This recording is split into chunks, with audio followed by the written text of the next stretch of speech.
Hello, everyone, and welcome to Adamson Stadium for one final time here in 2025. Happy Senior Day as the California Vulcans take on the 24th-ranked Frostburg State Bobcats. My name is Jonathan Sape. Alongside me is my good friend, Mr. Hunter Garman. Hunter, how are you doing today? Oh, I'm doing fantastic. It's another beautiful day here in early November, almost said late October, but we are now in the month of November.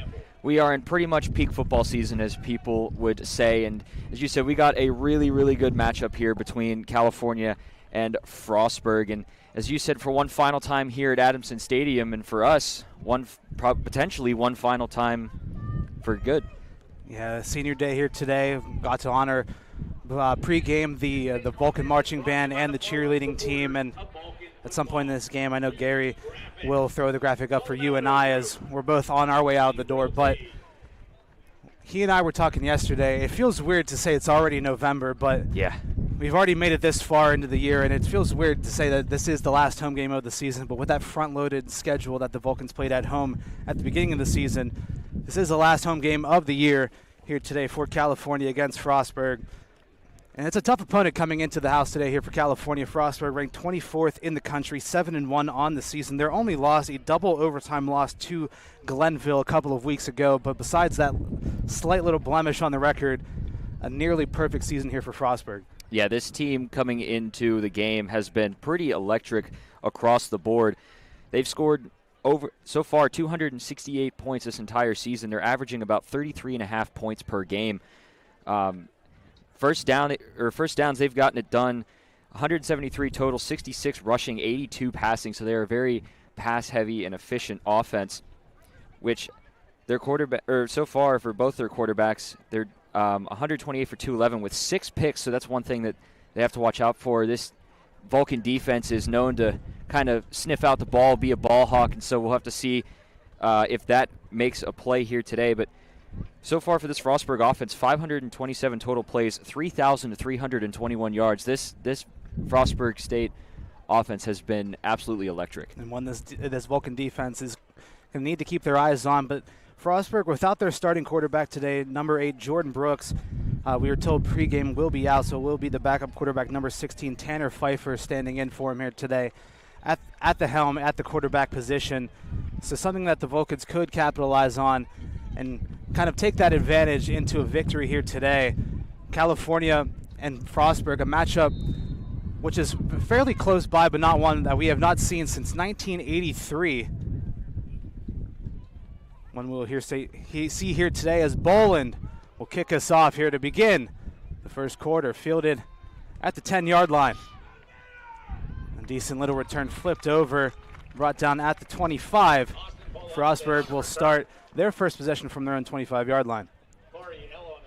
Again, this Vulcan team coming up into this game a little bit banged up, as their star linebacker, Grant Hopple, as we could see on the field, is currently dressed but not game ready, as he's been battling an injury. Was back for, I believe, the game for a little bit in the Coal Bowl, but got banged up again. And he exited the game, I believe, in the first half, and they're going to start this game without him. And we'll see how they handle this electric offense. 3 wide set here for Pfeiffer. Takes the snap, first down. Designed rollout to his left. And the pass is incomplete off of the fingertips of number 28, Amir Coles. Pass falls incomplete. Second down and 10. Ball on the 27 now here for Frostburg. We saw Keith Charney coming on that blitz there, applying the pressure to Pfeiffer. And this is Pfeiffer's second game, really, for this team. So definitely has to try and settle in here and deal with this Vulcan defense that's been known to get to the quarterback, and they've had they have a couple of players on the Vulcan defense that's gotten a bunch of sacks here, so it'll be interesting to see how they handle this front seven for California. Second and 10, ball on the 27.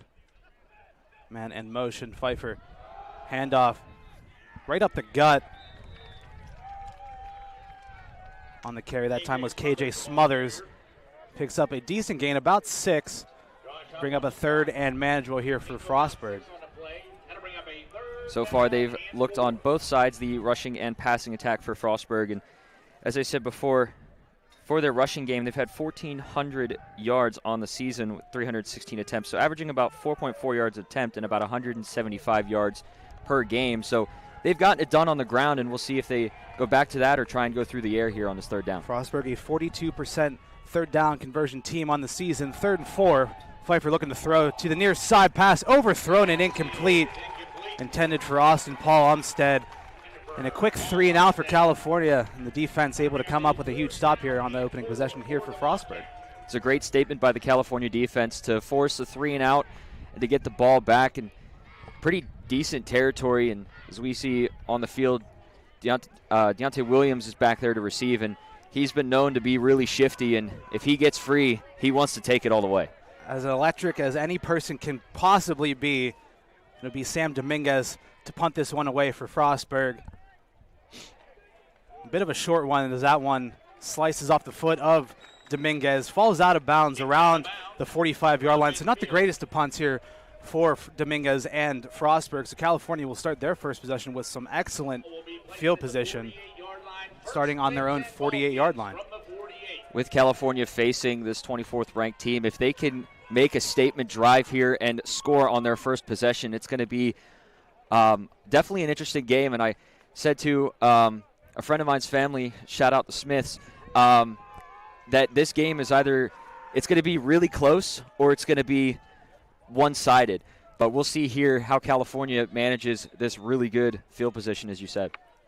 Peyton Hill and the Vulcan offense back out there. With Hill at the helm, he's looked fairly comfortable as the starting quarterback is now.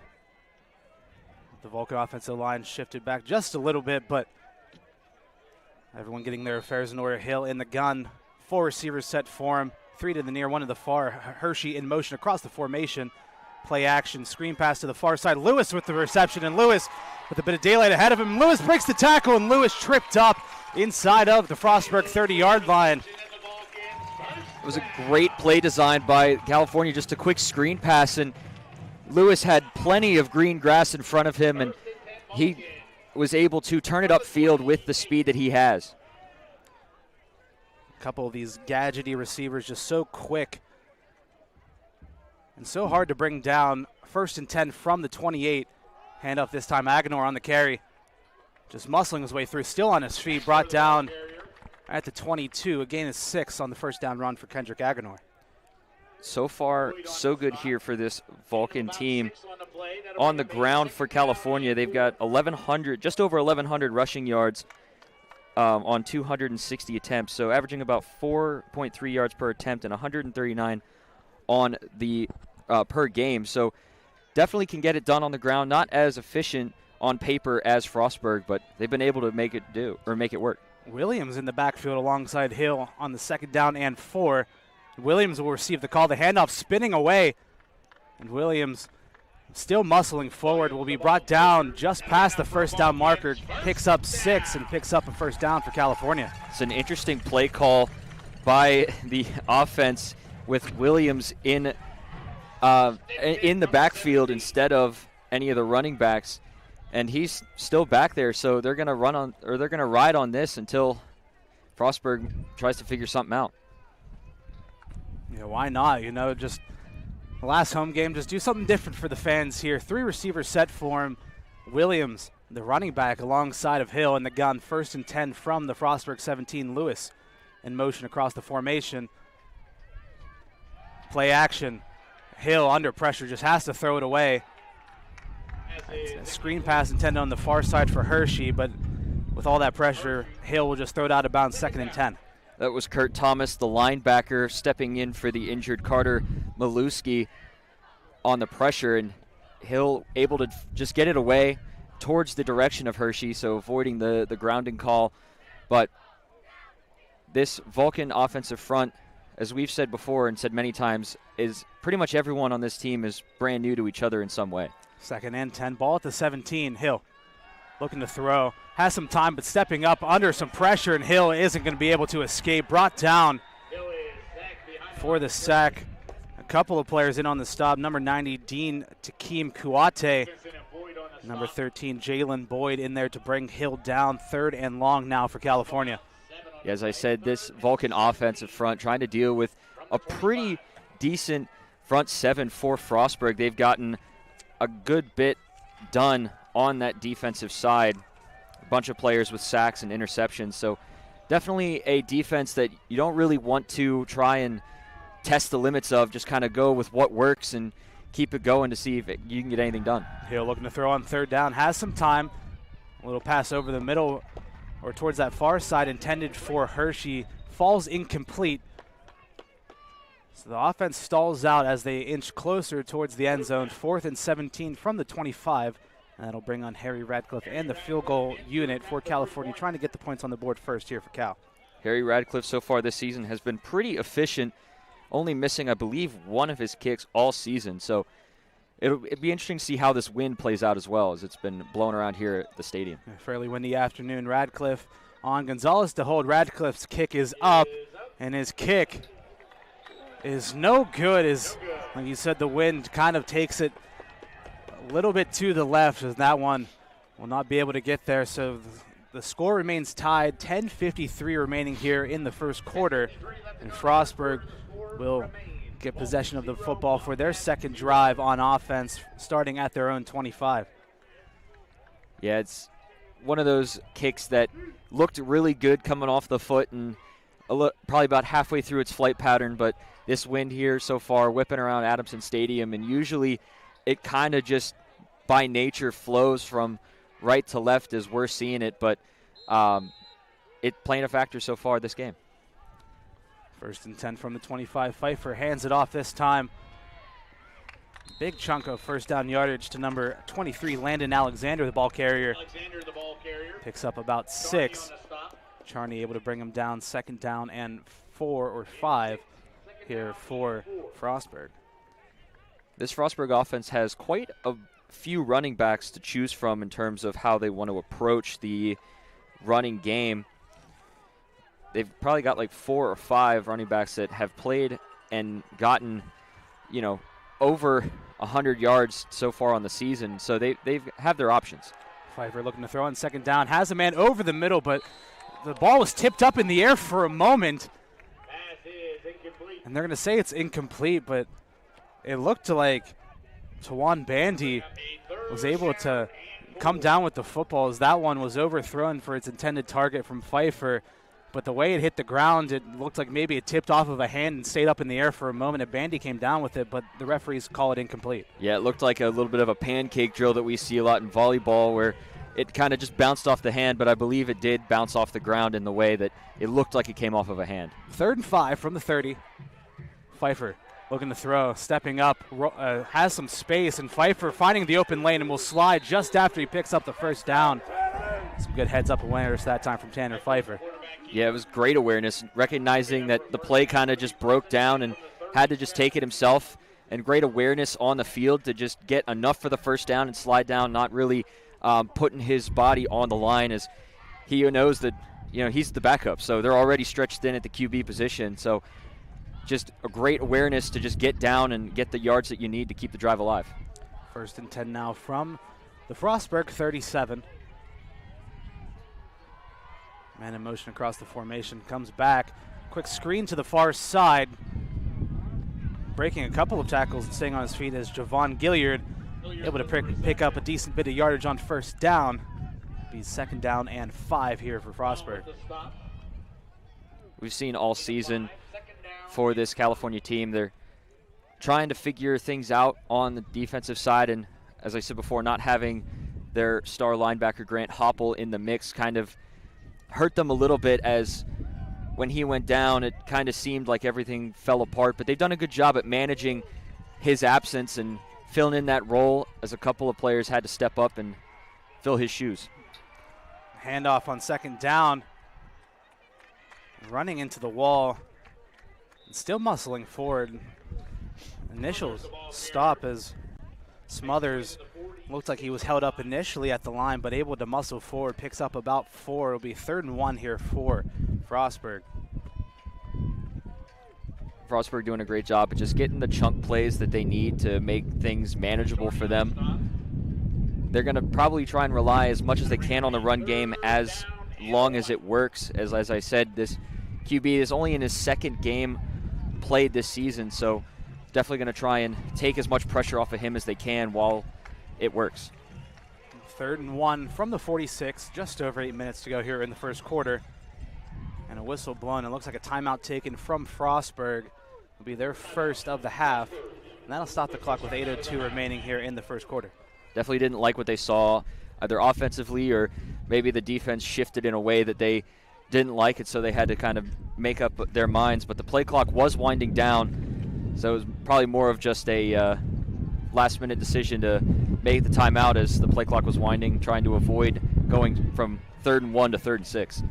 So with 8:02 remaining, Frostburg will take their first timeout, 3rd and 1 from the 46 after the break. But going into it, California facing off against Frostburg today. 2 final away games after today, at Gannon and at Shippensburg to end their season. And for Frostburg on the other side, they host West Virginia State next week, and then they end their season at Fairmont State to finish off the season.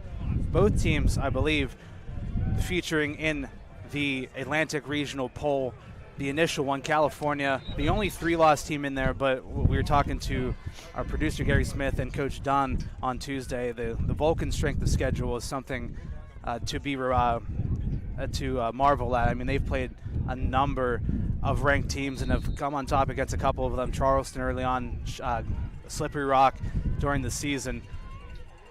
Some motion from the Vulcan defensive line, but nothing called. 3rd and 1. Handoff up the gut. It looks like they're not going to get there. Frostburg might be just shy. It was Owen Doyle on the carry, depending on the spot. It'll be a matter of inches here for Frostburg and the Bobcats. It looks like they're going to the head referee will give him just enough for the first down. You can see Coach Dunn pleading his case on the sideline that he was a little bit short. It did look initially like he was short, but that's one of those calls where it's so unbelievably close that it really can go either direction, and Coach Dunn obviously wanting the direction that favors him and his team more than the other spot, but regardless, it's 1st and 10 for the Frostburg offense. Another handoff. California was able to get back there, but not able to bring down Doyle as he's able to pick up about 4 on the first down run. Doyle, their workhorse running back, getting most of the snaps for this Frostburg offense. He himself has had 116 attempts coming into the season, getting 609 yards, averaging 5.3 yards per carry and 7 touchdowns, averaging 76 yards per game. So pretty efficient running for Doyle and this Frostburg offense. They're going to look to keep him going. Inside of California territory now. Pfeiffer looking to throw on 2nd down. Has a little bit of time now, scrambling to his right. Pass is tipped at the line of scrimmage and falls out of bounds. Nice catch by the man holding the sticks over there. It'll be 3rd and 6 now here for the Bobcats. Yeah, Cedric Vesa on the pressure. He's been dominant coming into the last couple of games. He's made his presence known, and opposing quarterbacks know or should be aware of him and big number 96 Josh Huff on that defensive front, as they've been able to multiple times in games get to the quarterback and provide that pressure or even a sack. 31 tackles for Vesa, 6.5 sacks. 3rd and 6. Pfeiffer picked off. Going the other way, California will take this one to the house. Pick 6 for the Vulcans. Malachi Thomas able to take that one all the way back. Tipped at the line of scrimmage, and Thomas able to return it. The Vulcans got the pressure they were looking for, and Malachi Thomas just getting his hands up right in the face of Pfeiffer and just able to bat that one to himself. A little bit of a self-tip drill, and he had plenty of grass in front of him, and he was not going to be denied. This defense continues to find ways to impress. Radcliffe on to attempt the extra point. His kick is up, and this time his kick is good. 7-0 the score. 6:20 remaining here in the first quarter. We'll take a quick commercial break, and we'll be right back right here on CUTV, CUTV Sports 1, and the PSAC Digital Network. Your power isn't measured every 4 years, it's measured now. This Tuesday, November 4th, local elections will decide the future of your schools, taxes, and safety of your neighborhoods. These are the votes that touch your life every single day. Don't let others decide for you. Your voice matters. Find your polling place. Make your plan. Election Day is this Tuesday, November 4th. Your community is counting on you. Get out and vote!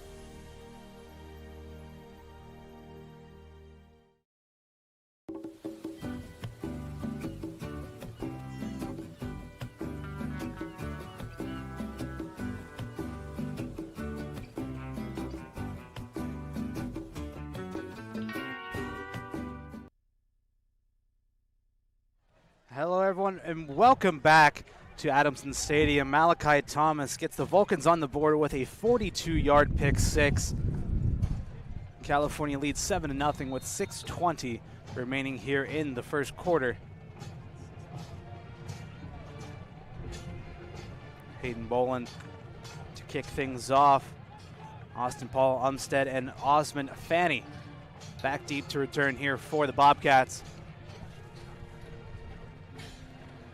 Fielded by Fanny inside his own 10-yard line. Fanny has a lane, and Fanny to the outside, and Fanny, no one's going to catch him. And Osmond Fanny will take it all the way back for the kickoff return touchdown.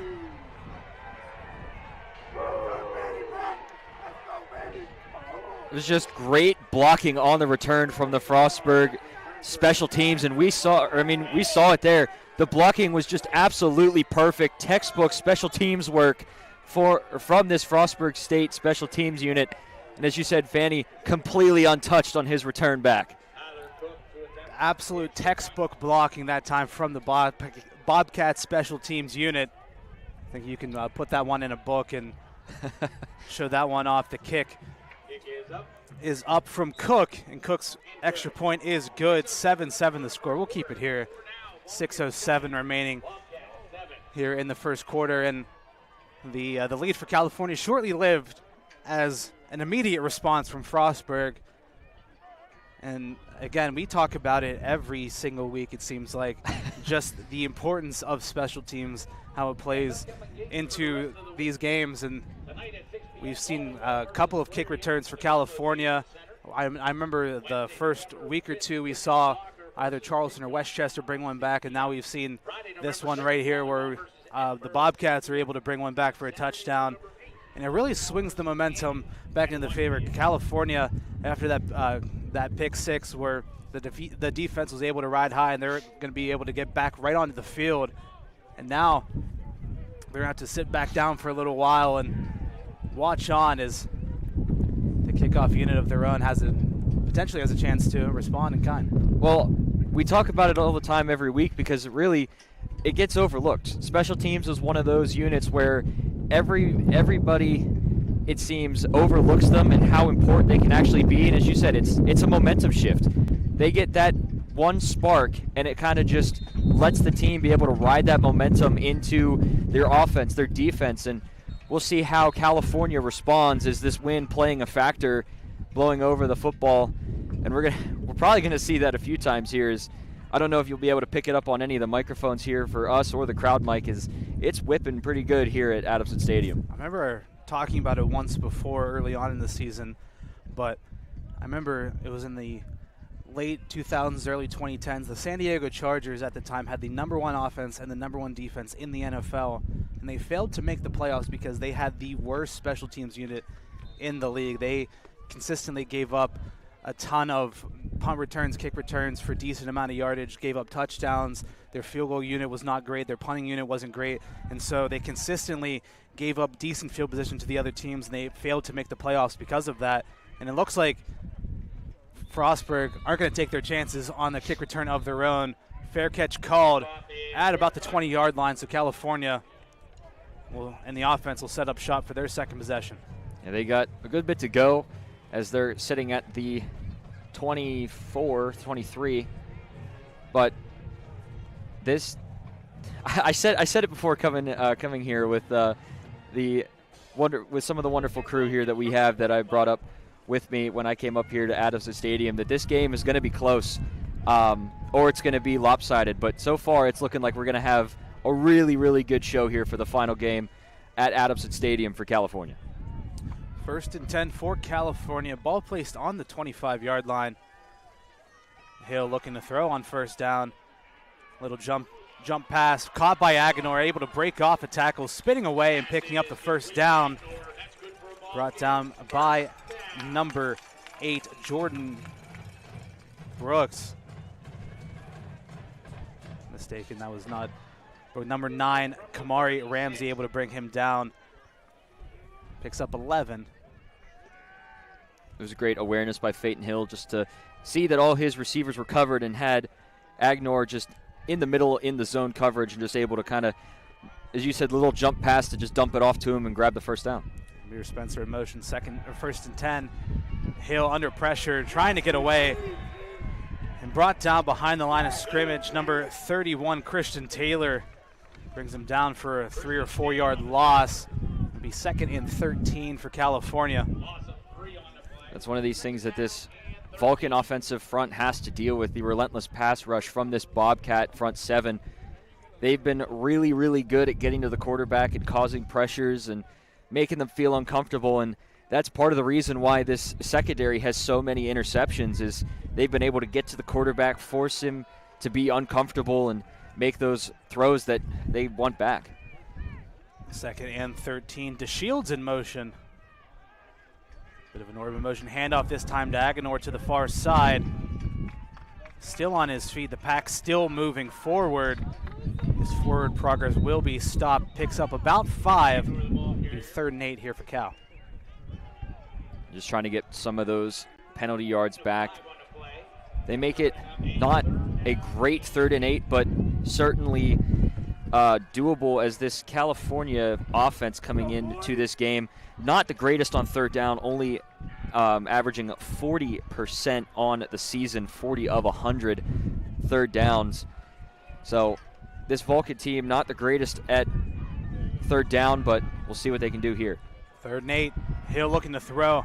Has some time. Spencer able to make the grab, but running behind the first down marker, but a flag thrown in the area, waiting to see the call.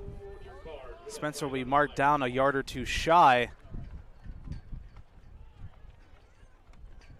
Not sure exactly what the flag was thrown on. It could have been maybe a holding, but on the defense, but also could have been potentially offensive pass interference, as Spencer was pretty much wide open. Pass interference. Number 1 on the offense. 15-yard penalty. Second out. The offensive pass interference against Deontay Williams. And it looks like Frostburg will choose to accept the penalty and will back California up 15 yards. Because on the reception that time, Penalty is declined. actually, never mind.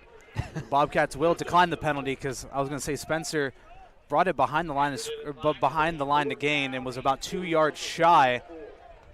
And so because of that, Frostburg will decline the penalty. So bring up a 4th down and 2, and Andrew Gonzalez and the punting unit for California will make its way onto the field. Just a tough break for California. Williams kind of had his man a little bit locked up there, but also kind of preventing him from doing anything defensively, and that's kind of what they got the call on, as can't really just keep your man to yourself. You kind of got to let him try and at least make some kind of play, and you just kind of got to like sort of block for your man, but also not lock him up, as we saw Williams do. Gonzalez gets the punt away. Alexander back deep to return. That one will take a favorable California roll all the way back inside of the 15-yard line. And a flag thrown after the play. Coach Dunn not the happiest. They might get some unsportsmanlike for extracurriculars during the kick and even after the whistle was blown and the ball was ruled. And there's one on the far end of the field as well. So 2 flags, both on opposite ends of the field. One in the vicinity of the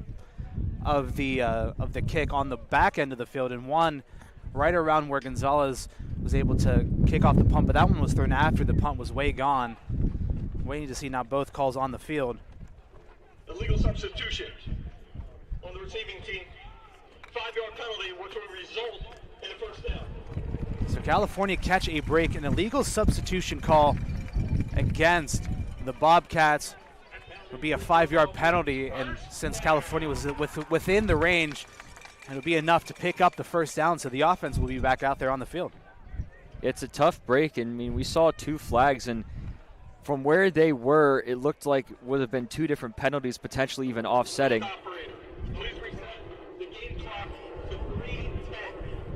So they're going to take 30 seconds off of the game, or 33 seconds off of the game clock.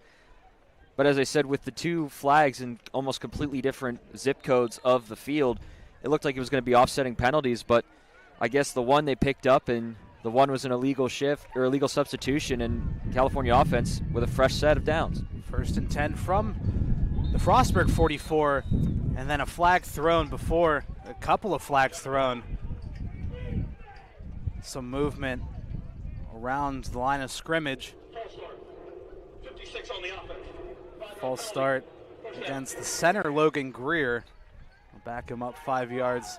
The ball now back inside of California territory.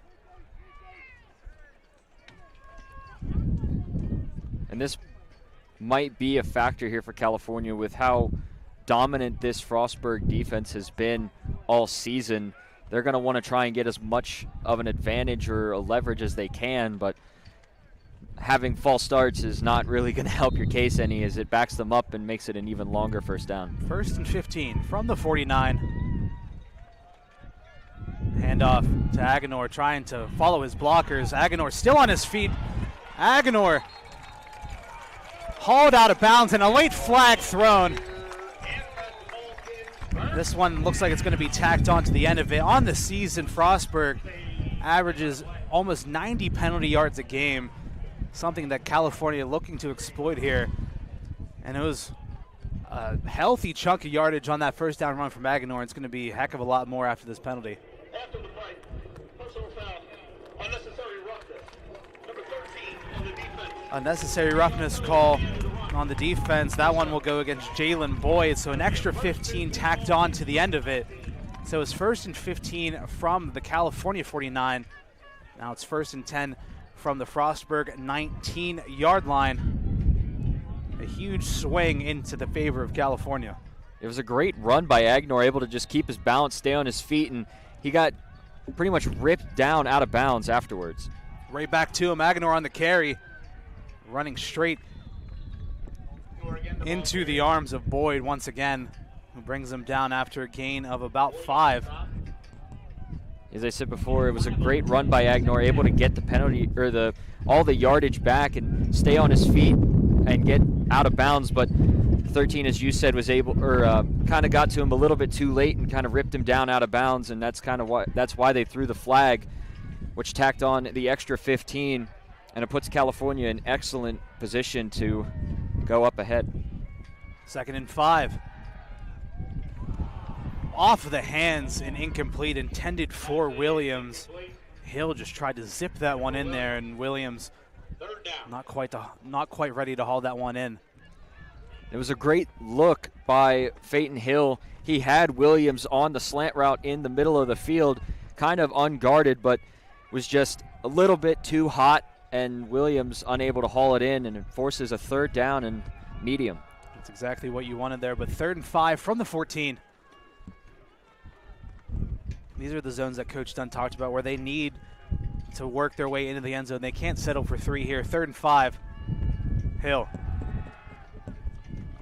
Pass is caught. Johnson able to haul that one in at the 6-yard line, and he'll pick up the first down. 1st and goal now for the Vulcans. That was a strong catch by DeVay Johnson. Had the defender pretty much draped all over him and was able to haul it in. California going quickly. Aguilar on the carry, trying to catch Frostburg off guard, but the Bobcats on their P's and Q's right there, able to stop Aguilar immediately. He picks up about a yard. It'll be 2nd and goal now from the 5. And going back to that Johnson catch, he just falling to the ground, defender all over him, and just able to haul it in. It looked like it may have been incomplete as it hit the ground, but ref's saying that he caught it, and it sets up a nice position for California to strike again. Maybe the reason California went so quickly is so that Frostburg couldn't challenge it. 2nd and goal from the 5. Another handoff to Aguilar. still on his feet, muscling over everybody into the end zone for the touchdown. Flex on him, Kendrick Aganor, 4-6.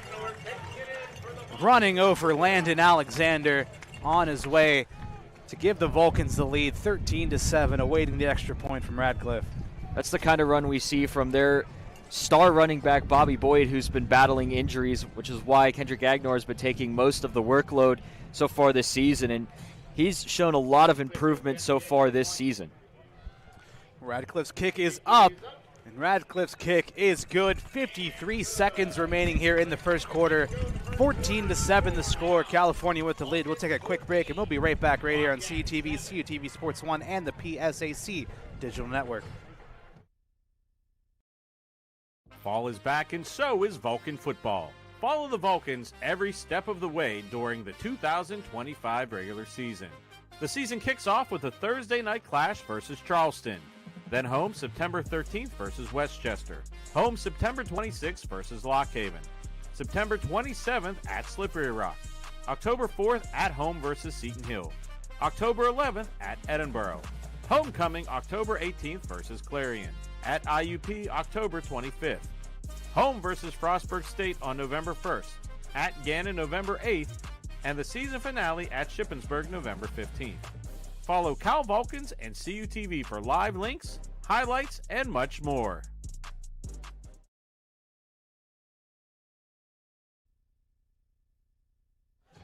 Hello, everyone, and welcome back to Adamson Stadium with 53 seconds left in the first quarter. California retake the lead thanks to a Kendrick Aganor touchdown. And again, like I mentioned before, we talked to Coach Dunn during the coach's show on Tuesday, and he talked about the missed opportunities in that game against IUP as the ball falls off the tee due to the wind. And it was in the zones like that when California is in the red zone, they weren't able to find much success pounding the rock in for 6, but that time able to do exactly that. Aganor with a grown man's run, able to just muscle that one in for 6, and California back on top. Yeah, Agnor's been showing his worth so far in this season with the injury to Boyd early on, and he's had a couple instances where he's had it punched out, but again, happens to everybody. It happens to everybody, but he's shown lots of improvement this season, and he looks to continue that going forward. That time Boland's kick will sail over everybody's head. No chance to respond on the kickoff that time for Frostburg, as that one will sail into the end zone for a touchback as Blaze will hammer down. They're going quick. I don't blame them. It's cold out here. It is. The wind doesn't help it. The wind doesn't help. It's cold. It's going to be a long day for whoever's in that Blaze costume, as they got to head over to volleyball just like us right after this contest. So if you guys don't have anything else going on today, right after this, California, the volleyball team will be covering that game as well. 6 p.m. tip-off for that one. 1st and 10 for Frostburg, starting from their own 25. Man in motion. First down handoff to Doyle. Doyle still muscling forward, brought down from behind. Picks up about 3. Even though this running game has been kind of the MO of this Frostburg offense, California has kind of recognized that, and they've been able to nullify that so far early on in this contest. Yeah, that's the one thing that California was really looking to set the tone with and kind of keep that running game at a minimum and force the backup quarterback Pfeiffer to go through the air and try and work against this Vulcan secondary that's been tested but has proven themselves a few times. A little touch pass on the second down, and turning the corner and picking up the first down is Landon Alexander. Able to pick up the first down and be knocked out of bounds. And that will be the end of the first quarter. And after 15 minutes of play and after the first quarter ends, California leads 14-7. We'll take a quick break, and we'll be right back for the beginning of the second quarter right here on CUTV, CUTV Sports 1, and the PSAC Digital Network. Don't go anywhere. We'll be right back. The Pennsylvania State Athletic Conference celebrates its 75th season in 2025 to 26, highlighting the many athletic achievements of its membership institutions. The PSAC has won 59 national team titles, 310 individual titles, produced 29 all-time Olympians, and 43 former PSAC players and coaches have been elected to National Halls of Fame. PSAC proud for 75 years and many more to come.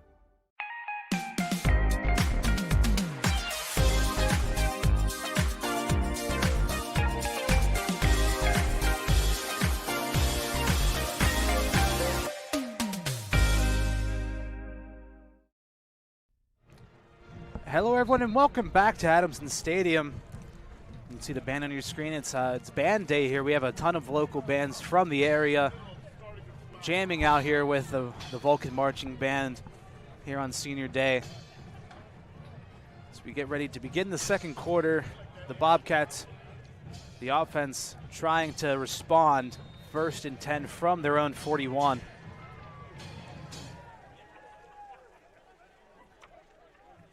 Gilliard in motion. Quick screen pass to the far side, breaking one tackle, but not the second, is Ray Adames. Picks up about 4. Be 2nd down and 6 here for the Bobcats. They're going to look to try and get things moving here as California, as I said, before the end of the first quarter, kind of nullifying that run game that they were trying to go into this game relying heavily on, trying to force Pfeiffer to use his arm, use his vision through the air as you lose your roster sheet thanks to this wind. Yeah, that one's gone. It's long gone into the stands. But luckily, fans helping us out. 2nd down run, that time by Doyle, able to pick up the 1st down and a heck of a lot more. As that one picks up a decent chunk of yardage, about 15 or 20 on the run as he's able to work that one to the far side. Pushed out at the Vulcan 37-yard line. Or at the 40s. 37 is going off of the PA announcer. Nobody knows what's going on. Nobody knows what's happening. There's a ladybug on you. Good luck. That was how your roster sheet landed in the lap of some of the fans and not completely out of the stadium itself. Yeah, with the way the wind's blowing, I thought that one was never coming back, but thankfully it ends up back into my arms. 1st and 10 from the 37. And the ladybug's even helping you out. Some motion again and a couple of flags thrown. Free play as Doyle again on the carry. Will pick up about 5. Pfeiffer utilizing his cadence to his advantage. A couple of times we've seen the Vulcan defensive front move. Offside on the defense. 5-yard penalty for the previous spot. 1st down. Yeah, this is the second time that this the cadence of Pfeiffer has gotten to the Vulcan front. The first time they were lucky that Huff was able to get back over the line and not get called, but this time they were a little bit too far over for a little bit too long, and they get the free play off and just kind of can see what they can do with it. So 1st and 5 from the 32. The Bobcat offense starting to pick it up. Pfeiffer looking for the end zone. That one a bit too overthrown. Intended for Ray Adames. He had a couple of steps on the corner. Charney in coverage, but that time falls incomplete. I believe it was actually Keon Powell there, but you said still regardless, had a couple steps on him, but Pfeiffer a little bit too, I don't want to say trigger happy because he threw a good ball, but it just had a little bit too much loft on it and was a little bit too far out of reach. 2nd and 5, handoff this time up the gut. As Smothers able to just muscle on forward, picks up the 1st down. Picks up about 13 on the ground that time. That was great run and great blocking by the offensive front of Frostburg and creating a great open space for Smothers just to take it right up the gut, get the 1st down and a couple bit more to put them in excellent position in the red zone. Yeah, we've now seen 4 different rushers here for Frostburg, picking up 61 yards in total, all of them averaging 6 yards or more on the ground. 1st and 10 from the 19. Right back to Smothers. Brought down immediately, flipped over. That time by Vesa. Able to get back to him, and I mean he's the team barber for a reason, and that time he just took off Smothers' head. Yeah, you can hear maybe the PA announcer even got a little bit of fun there. Smothers had the ball, and PA guy saying he got smothered by Vesa, and Vesa had a man on him as well, and he was just able to break through that block and lay down the smackdown, forcing a short loss, but a loss nonetheless for Frostburg. 2nd and 11 from the 20. Play action. Pfeiffer rolling to his right in pursuit, looking for the end zone. And I don't think he's going to get there. That one looks like it's going to be incomplete. Pass was caught, but not able to stay in bounds is Javon Gilliard. If the field was about 2 or 3 yards wider, that would have been tight, but Gilliard just unable to haul it in bounds. Yeah, kind of ran out of space. It was a good look and a good play, but there seems to be an official who's a little bit shaken up. Yeah, I think he was in amongst the contact as Gilliard and the corner in pursuit made some contact with the sideline official as they were running out of bounds. So he is a little bit shaken up. So he's going to take some time as the referees will go over to make sure he's all right. He's going to meet with one of the Vulcan trainers just to make sure he's okay. Not something you see too often, Yeah, but like I said, hopefully he's all right, because that's not something you see. It's not ideal. No, not ideal, especially out here in the cold. That one stings a little bit harder than normal, but hopefully everything's all right with the official over on the near side. But we've seen this a couple of times from the Bobcat offense, and it's something that we've seen consistently in the last few weeks against this Vulcan defense, is these designed rollouts from the opposing offenses against California, finding a decent bit of success. We saw it especially in the games against IUP and against Edinburgh, where both of the offensive game plans were to establish the run, and then these play action rollouts where you see the quarterback get a ton of space and a ton of room to operate, and whenever they're rolling to their right, you just see them find a ton of success looking down the field. Yes, one thing that both these teams have found decent success in. Frostburg tries to do a little bit more often if they can't get the run game going, and it does create more space, but fortunately they kind of ran out of a bit of field, and it looks like the official on the near side is good to go, so we'll continue play. 3rd down and 11. Pfeiffer looking to throw, looking for the end zone, and he's not going to be able to get there. Intended for Gilliard again, and that again overthrown. Bring up 4th and 11, and on will come the kicking unit here for the Bobcats, looking to make it a closer game, looking to make it a 4-point game.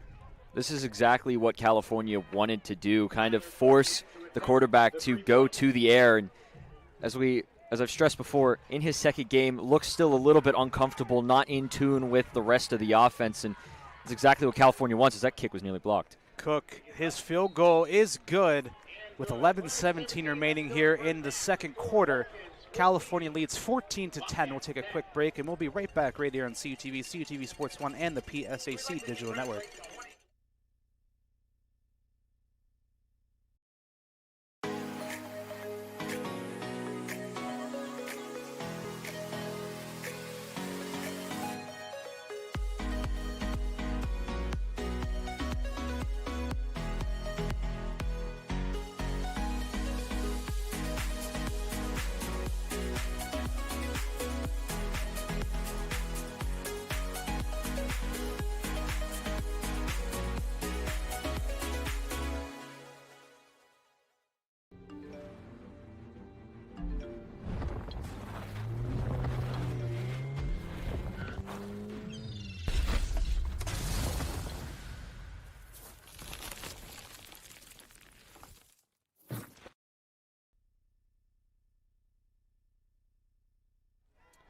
Hello, everyone, and welcome back to Adamson Stadium with 11:17 remaining here in the first half. The Bobcats answer with a field goal to cut it down to 4. And right before this kickoff, was about to take underway. We saw the referee down on the far side. I just took a look down there. He received a word from the trainer and a couple of the referees on the near side once again just to kind of make sure he's all right. It looks like everything will be squared off once again, and we'll be ready to go once more. Frostburg responded with a field goal that was nearly blocked, and this Vulcan field goal coverage team is leading in all of football, that's NFL included, in blocked kicks in the entire country, basically. Cook, with a bit of a squibber off the hands of Green, but fielded by Williams inside the 20, and Williams will bring it up the sideline. Williams with a couple of blocks, and Williams, he's got a lane, and Williams is going to go unfiltered, untouched, all the way back for the touchdown. Who else? It's always Devontae Williams, always. Every single time, Deontay Williams will bring it back. We saw it in the second half opening kickoff at IUP. We saw it a few times here this season, and as we said, this Vulcan special team's really, really good if they can get going, and Williams, every single time he touches that football, he wants to take it all the way, and just like the second half kickoff at the Coal Bowl, he did exactly that. Just something about him, man, just electric every single time with the ball in his hands. Radcliffe's kick is up, and he nails it. 21-10 the score. We'll keep it here with 11:04 remaining. And again, a perfect example of some textbook blocking on the special teams unit. It was a bit of an awkward kick as Trey Green, the linebacker, got a hand on it as that one was kind of aiming right for him, but it went off of his hand. He then just let it go right to Williams and then fielded his assignment as the team just built a wall along the sideline, along the Frostburg sideline, and let Williams just go completely untouched all the way into the end zone. Williams, such a shifty receiver, him and Lewis. Both of them this season have had kickoff returns and punt returns for touchdowns, and that's why we keep stressing about this special teams unit for California, because it's so far this season, it has proven its worth and shown that they can get it done even when the rest of the team is trying to find their rhythm, trying to struggle to find their way, but they're always able to provide that spark that they need to stay alive in games. Deontay Williams with an 87-yard kickoff return for a touchdown. So both teams with one in this game. As the band continues to chug along here, 21-10 now the score. I said they were going to put on a show, and we got one today.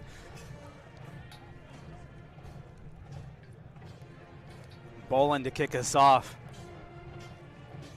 He's not taking any chances. That one fielded inside the 20. Bandy laying the boom that time as Paul Umstead picks it up, brought down at the 20, but Bandy, I think, nearly killed somebody.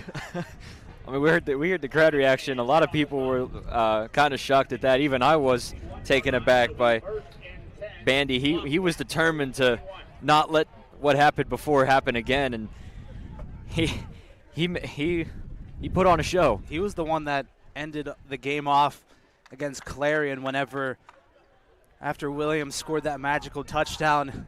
McGregor fielded the kickoff, and then Bandy absolutely speared him to finish off that game. And again, the magic of special teams. 1st and 10 from the 21. Pfeiffer to hand it off. Boyle trying to work his way forward, picks up about 3. Boyle, the ball carrier. Be 2nd and 7 now here for the Bobcats. Up on a stop. We've said it many times before. At the start of this season, this Vulcan team was drastically different than it was last year. A ton of new faces on both sides of the football. 26 players from last season either graduated or transferred away that were either starters or significant players. Yeah, so a bunch of new faces on both sides of the ball, and so far this Vulcan defensive front has done a great job at working together to stop the run. 2nd down, handoff once again. This time it was Alexander, the ball carrier.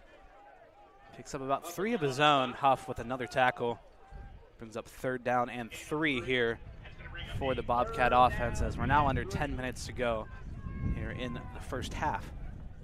It's kind of crazy to think this is the first half. It's 21-10, and we haven't even played a full half of football yet. So if this is a sign of what's to come for the rest of this or the rest of this half and the second half, it's going to be a really, really good showing between these two teams. 3rd and 3. Pfeiffer looking to throw. Stepping up, pass caught right at the first down marker, and he's going to pick it up. Ray Adama is able to pick up the first down. He needed 3. He got 4. Yeah, Adamo recognizing where he was on the field. Great field awareness just to kind of sit there right at the sticks, making the catch and kind of just falling forward to gain that extra yard just to be sure that his team stays alive on this arguably pretty important drive here for Frostburg. 1st and 10 now for the Bobcats from the run 32. 3 receivers set. Handoff on first down, and a nice run that time from Smothers, able to pick up 9 on the first down run. Frostburg's doing a really good job at creating distraction. As we can see that there have been a few times that a good portion of the Vulcan defense has kind of shifted away from where the ball actually is, thinking that someone else has it. Then for this instance, Smothers, the running back, and he was able to get a nice run on first down and set up a nice 2nd and short. Yeah, we see like the play fakes out of it where it looks like the quarterback's about to throw the ball, but the ball's already long gone. 2nd and 1. Pfeiffer looking to throw. Pass to the near side, caught. Battling forward and running into the heart of the Vulcan defense. It's number 84, Dason Shell. He'll pick up the first down. He's brought down at the 47-yard line. Charney met him instantly there as he made the catch, denying him the extra yards after catch that he was trying to look for. But they get the first down, but it could have been a whole lot more if not for the great tackling by Charney and company. 1st and 10 from the 47. Dama's in motion. Handoff again. Alexander on the carry. Picks up about 2. Brought down just shy of midfield. Be 2nd and 8 from the Bobcats' own 49-yard line. You said it before with the amount of different running backs who have already gotten touches so far this game. And I said it at the start, this team relies a lot on the run game, and they have plenty of running backs to kind of use and create that notion of, okay, this person runs this way, this person runs the other way. So it does a great job at trying to fool the defense and adjusting to how each person plays. Pfeiffer looking to throw a pump fake, stepping up, pass caught right around the sticks. Forward progress is going to give it to him. Amir Coles with the reception. Picks up just enough for the first down. Great protection that time from the offensive line of the Bobcats.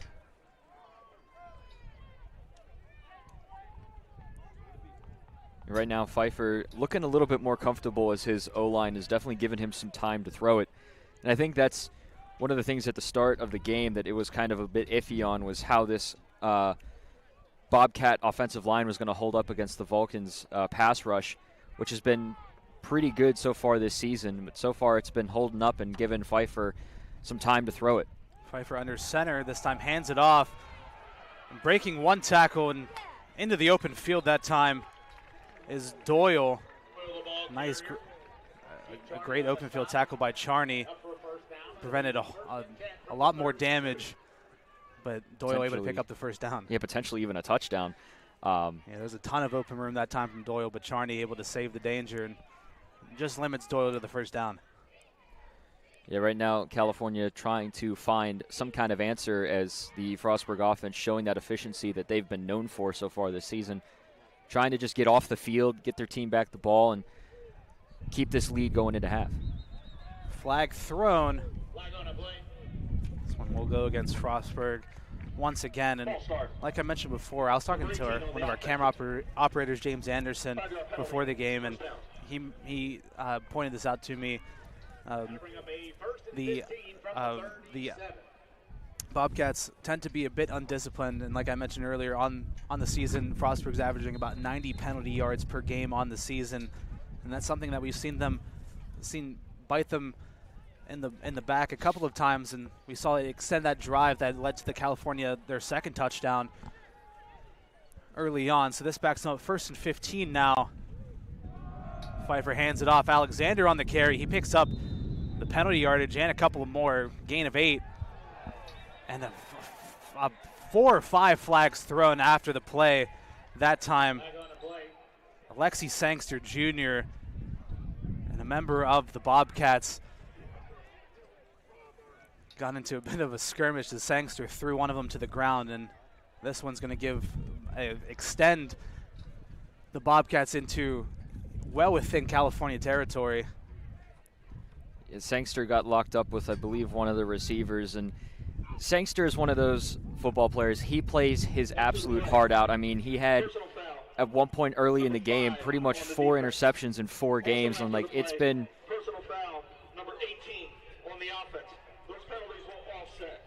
so both of them get flagged for the extracurricular activities, and it will offset. So a good break for California, but as I said, Sangster plays his absolute heart out. He's had plenty of interceptions this season, and as I said, he had like 4 in 4 games, so he is a very strong, very tough player who plays with emotion and grit, and sometimes with a game like this, tensions can get very high very quickly. So a personal foul against Sangster and 1 against Adamas.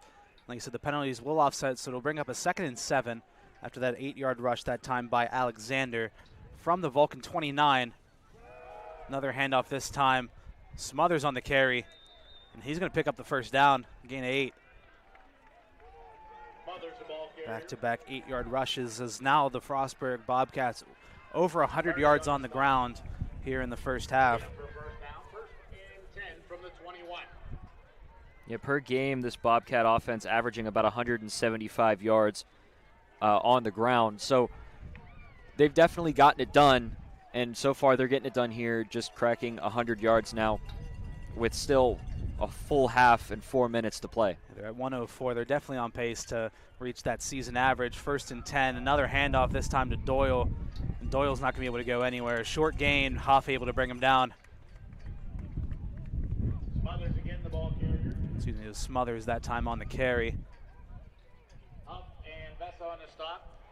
And that's just 2 of those players on that Vulcan defense that kind of exploded onto the scene with how they've been playing the last couple of games. Huff and Vesa with their sacks, their quarterback hits and pressures, and their just overall run defense. I mean, they're 2 really big players on that front 7, and they've made their presence known and definitely felt. Yeah, it's hard to move them around. They'll move you around before you move them around. Absolutely. I wouldn't want to be in the box with them, that's for No. sure. 2nd and 9. Pfeiffer looking to throw. Post route towards the end zone. Overthrown. Intended that time for Adames. Just trying to find the pylon that time, and it's going to fall incomplete. 3rd and 9 now here for the Bobcats. I mean, he had Adames pretty much wide open. He had his defender pretty much on his own personal island and just wide open, just unfortunately a little bit too high and out of the way of his receiver. One thing that he's definitely going to try to hone in if in the last 3 minutes and even in the second half at halftime. And that's one, if you're the Bobcats, if you had Brooks in at quarterback instead of Pfeiffer, maybe these throws are a little bit more on the money. But Pfeiffer on 3rd and 9, under a bit of pressure in that one. He had a man wide open. Austin Paul Umstead had a ton of room, and the pass just a little bit too far in front of him was going to fall incomplete, and that out comes the field goal unit once again here for the Bobcats. And this is one of those things that, like, having the backup quarterback, the synergy isn't there all the time, and you want to try and make it work, but also make it as easy for your backup QB as possible. And right now, California's doing an excellent job at making him feel uncomfortable. Cook's field goal. He drills it. 21-13 now the score. 1 possession game with 3 minutes exactly on the dot. We'll take a quick break, and we'll be right back right here on CUTV, CUTV Sports 1, and the PSAC Digital Network.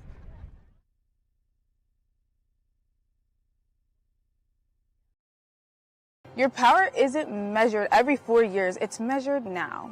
This Tuesday, November 4th, local elections will decide the future of your schools, taxes, and safety of your neighborhoods. These are the votes that touch your life every single day. Don't let others decide for you. Your voice matters. Find your polling place. Make your plan. Election day is this Tuesday, November 4th. Your community is counting on you. Get out and vote!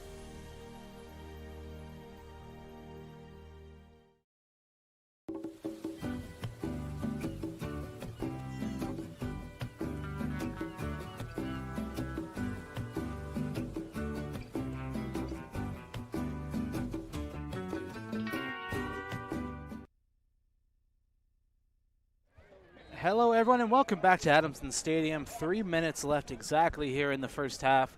California leads by 8, 21-13. And we've seen 2 kick returns already in this contest. We'll see if Frostburg is brave enough to allow a third one and a high spiraling one.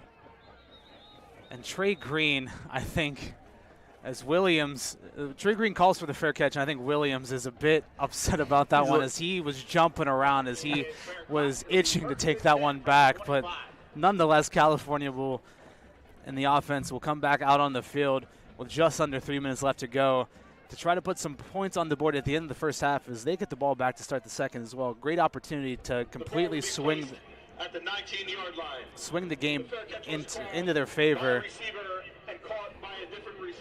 The ball will be placed at the 19-yard line here for California. Yeah, it was understandable by Trey Green to call the fair catch as he had like probably 3 or 4 different Bobcats bearing down on his position, and he thought he was going to be the one to catch it. But again, another one of those instances where a little bit too far behind him and calls the fair catch, and Williams, as you said, was a little bit upset, wanted to have another crack at another return for a touchdown. Hill looking to throw on first down, pass over the middle, in and out of the hands of Williams. He had a couple of defenders on him, but it looked like he had a chance to snag that one and take it a long way, but just couldn't quite haul that one in.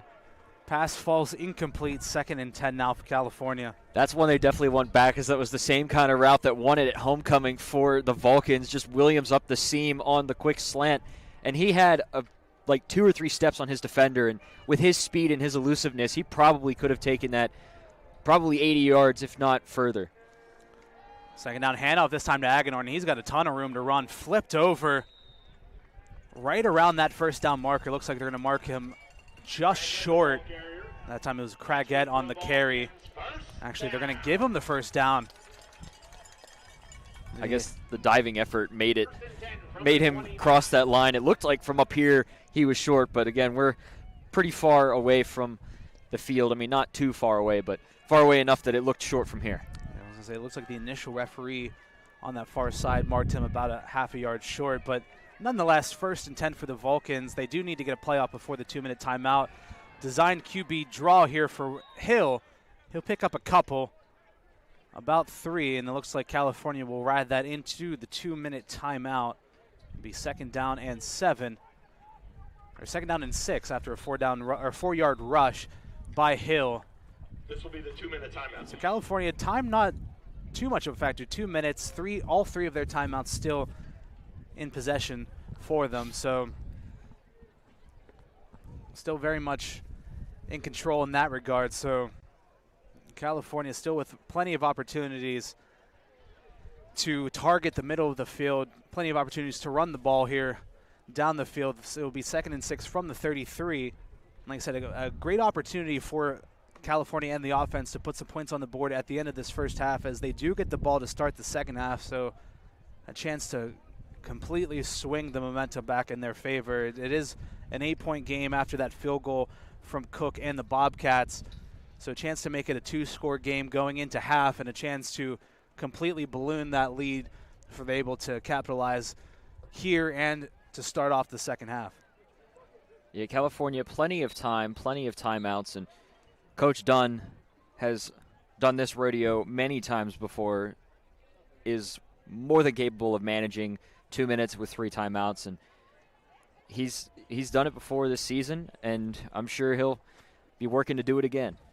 Yeah, we've seen the 2-minute offense from the Vulcans work fairly well down the stretch here with Hill in at quarterback. We saw a bit of a blemish in that first half against Clarion where he threw that pick right at the goal line just trying to force something. But besides that, we've seen it work decently well. First down pass, incomplete again off the hands of Williams. That pass a little bit high and behind him, but still within the frame of Williams' grasp, but that time not quite able to haul it in. We'll bring up a 3rd and 6 for the Vulcans. Yeah, that's, even though it doesn't look like it, or some people would say it doesn't look like it, but that is a tough catch to make on the run when it's over your head. You got to focus on keeping your footing, but also getting your hands up to try and make a catch that's coming at you pretty quickly, depending on the quarterback. And just unfortunate for Williams because he could have had a great big chunk of yards. Hill looking to throw on 3rd down under pressure. He's going to get spun down and sacked. Rainer Haviland able to bring him down. And a timeout will be taken by the Bobcats. And a chance for them to capitalize on an opportunity given to them. 1:46 remaining, and they have a timeout at their disposal down the stretch here. And a chance to potentially even things up going into the halftime break would kind of sour the mood, I think, in the Vulcan locker room. I mean, California offensively, only 99 yards of total offense.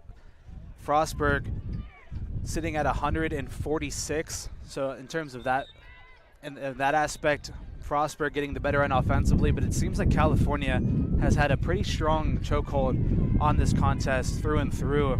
In all 3 phases, even though Frostburg has been able to outgain them offensively, it seems like California has done a great job at just kind of keeping the control in all 3 phases. But if Frostburg's able to tie things up at the half, it could really go any way coming out of the break. Yeah, it will really sour the mood. And with Frostburg outgaining California, you also have to look at the game itself. I mean, California's had, a kick return touchdown. They've also gotten really excellent field position on most of their drives, so they haven't had to work with a large field. And the one time they did, they kind of got bailed out by some penalty yards that kind of came back to haunt Frostburg with their strong defensive stands. We'll see what Frostburg can do with 1:46 remaining in the half. Gonzalez to punt it off here for the Vulcans. Alexander back deep to return, standing at about his own 30-yard line. And that punt gets blocked, and this one's going to get returned for a touchdown. Completely unblocked on the far side is about 3 or 4 members of the Bobcats. And I believe it was number 19, Tristan Forby, able to just return that one into the end zone for the touchdown. I wasn't quite sure which number was able to bring that one in, but there was 4 members of the Bobcats all right there able to haul that one in. There was a convoy of Bobcats able to block that one and bring it in. And now the offense out there for a 2-point conversion to tie things up here. I mean, they were practically unblocked all the way to Gonzalez, and just great awareness to just try and pick up that football and just take it all the way. And this is a huge momentum swing in favor of Frostburg if they can get this here. Pfeiffer just airing it out. Pass will be intercepted. Sangster on the return. He's going to be run out of bounds. And who else would make the interception? Yeah. Who else? 140. We'll keep it here. 21-19 now the score. California will get the ball back, so they do have a chance. 1:40, still 3 timeouts. That's the one thing that you have to keep into account as the Vulcans. Yeah, there's 20 seconds that run off the clock from when they last had the football, but they still have 3 timeouts. They hadn't taken any of them in that little stretch where they kind of got stalled up offensively, and we'll see if they could do anything if Frostburg is willing to take another chance at kicking it over to Williams Johnson back there and see if they might try and trust their special teams unit to make a stop and keep them out of the end zone. Yeah, that block punt, something we see a lot from California, but Frostburg giving the Vulcans a taste of their own medicine that time. returning it for a touchdown. Unable to convert on the 2-point conversion, so the California still with the lead, but the Vulcans with an opportunity to get the ball back on offense here with just under 2 minutes and all 3 timeouts remaining here in the first half. Bit of a squib kick. Johnson on the return, breaking off a couple of tackles, but he'll be brought down inside of the 15. Taking that bounce that Frostburg wanted, kind of got away from Johnson, who thought he was just going to initially kind of scoop it mid-run, but having to change direction and walk back for it. And the Bobcats right there, ready to pounce in a way, and tackles him down for some pretty decent field position for the Bobcats, pretty bad for the Vulcans, but we'll see what they could do with a minute 35, 3 timeouts, and a 2-point lead going into half. So to make some corrections, it was it was Forby on the block, but it was number 21 Marquise Alsop on the return for the touchdown for the Bobcats. So California taking over 1st and 10 from their own 13. Handoff to Agenor, just following his blockers. Picks up 3 or 4 on the first down run. Looks like the Vulcans not in too much of a hurry. Brought down at the 17. And California looked to be in no rush here at the end of the first half. The time now under a minute and 10 seconds to go. We'll see them go for probably one deep shot here on this second down play. 2nd and 6 from the 17. Hill in the gun, 3 receivers set for him. The time winding down, under a minute to go. Handoff this time, Agenor bouncing up the field, just trying to find some room. Brought down past the 20 at the 21, a gain of 4 once again. And also on the stop. Be 3rd down and 2. Gain of 4, 3rd down and 2. About a 1 second difference between the game clock and the play clock. So it looks like California will have to get at least one final playoff here before the end of the half. Not in any hurry. He looks content to just kind of let this run down here. And Coach Dunn will probably take this as far as he can down and take one final timeout with a second left, give or take. And there's the timeout. California will take a timeout. There will be 1 second on the clock to end this first half. 21-19 the score. And again, it was a first half that looked so promising for California, and it was one and a drive that looked to completely favor California, and one that could completely keep the momentum in their favor as it had been the entire half. But now, like we've said the last couple of weeks, I really hope you don't have anything going on for the next few hours, next hour or two, as this second half is going to go down to the wire here. Is 1 second put back onto the clock. Hill will come out to take a knee and end this first half, and it's going to do it. It's going to be a 2-point game going into halftime. California will have the lead, and they will get the ball back to start the second half, as Hill will take the knee to put the formalities on it. And that is the end of the first half here at Adamson Stadium for the last home game here of the 2025 season. Your score, California 21, Frostburg 19. We'll take a quick commercial break, and we'll be right back to start the second half right here on CUTV, CUTV Sports 1, and the PSAC Digital Network. Don't go anywhere. We'll be back in a flash. Fall is back, and so is Vulcan football. Follow the Vulcans every step of the way during the 2025 regular season. The season kicks off with a Thursday night clash versus Charleston. Then home September 13th versus Westchester. Home September 26th versus Lock Haven. September 27th at Slippery Rock. October 4th at home versus Seton Hill. October 11th at Edinburgh. Homecoming October 18th versus Clarion. At IUP October 25th. Home versus Frostburg State on November 1st. At Gannon November 8th. And the season finale at Shippensburg November 15th. Follow Cal Vulcans and CUTV for live links, highlights, and much more.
gentlemen, Penn West University, California proudly presents the Vulcan Marching Band under the direction of Dr. Frank Stetter. The Vulcan Band is joined this afternoon on the field by over 70 high school marching students from schools spanning the state. The band will present a Magic-themed joint performance for you this afternoon. Our first song comes from the band Steppenwolf. Come along with us on a Magic Carpet Ride.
Are you a believer in magic? Well, we're going to give you this one from the Lovin' Spoonful. Comes, do you believe in magic? Let's go, Jay! 7,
afternoon, get ready for a little British magic as we embark on a magical mystery tour from the Beatles.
On behalf of the Vulcan Band, we hope you've enjoyed our Mass Day presentation. And how about a big hand for our supporting high school musicians this afternoon?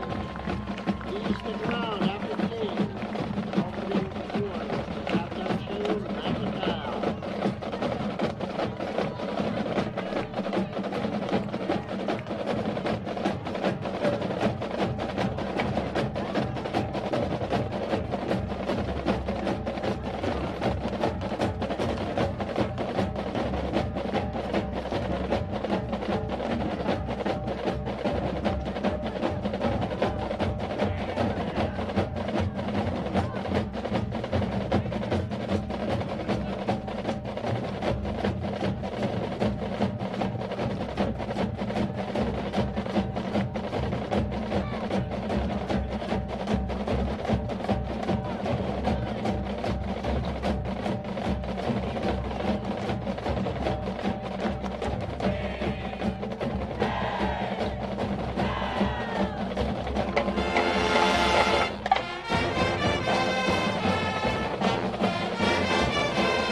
Hello, everyone, and welcome back to Adamson Stadium for second half action, where California finds himself at a 21-19 lead over the Bobcats of Frostburg State.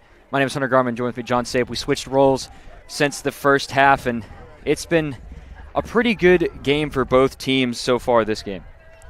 Yeah, both sides really showing out. Again, special teams being the name of the game.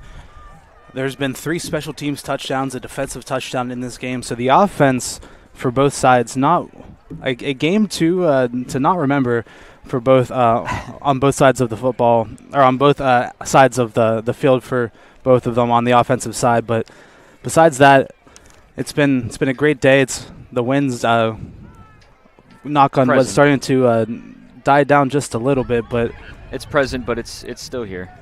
But again, it's the final home game of the regular season here for California.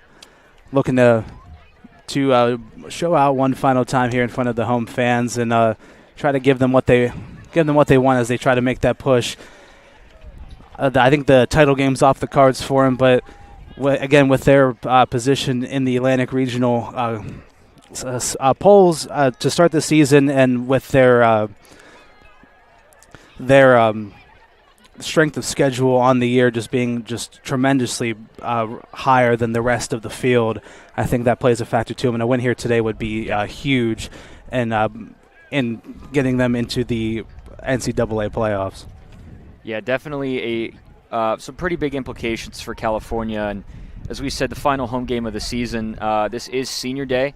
They honored band and cheerleaders earlier in the start of the game, but also for us, you and I, this is our final football game of our careers here at college, which is kind of surreal in a sense, but also it's been an absolute blast these past couple years, doing it with you, doing it with the bunch of people who've come and gone here at CTV as we are underway at the second half. It's going to be fielded by Johnson, who kind of muffs it a little bit, just has to fall on it, and it'll be about the 23, and he's kind of wishes he held on to that one a little bit more. Yeah, but like you said, it's been a pleasure and it's been an honor to be on these calls for as long as I have, and being able to work with a group of incredibly talented people, not only on the call but behind the scenes with our producer Gary Smith, and the incredibly talented people that run the operations every step of the way. There's a whole lot that goes into broadcasting any sort of sporting event that nobody really understands or gets to appreciate, but we all know that what goes into it, and I'm super honored to be a part of it. I'm glad to be here, being able to share it with all of you. Likewise here, my friend, as California gets ready for 1st and 10. A handoff to Agnor, who just kind of takes it up the middle, gets about 3 yards, bringing up a 2nd down and 7. As you said, with the stat-wise, it's been pretty even so far on, just overall from what we've seen. We've had special teams touchdowns, we've had defensive plays and touchdowns, we've had offensive schemes that have worked, some didn't. It's been overall pretty even between these two teams, despite what their records may show on paper. Yeah, 2 kickoff returns for a touchdown, a punt blocked return for a touchdown, a pick 6. It's been not traditional football in that sense. Hill throws that pass. Incomplete, intended for Lewis. Defender draped all over him. That was number 14, Josh McTeer, in coverage, and it looked like you kind of wanted a little bit of a flag there.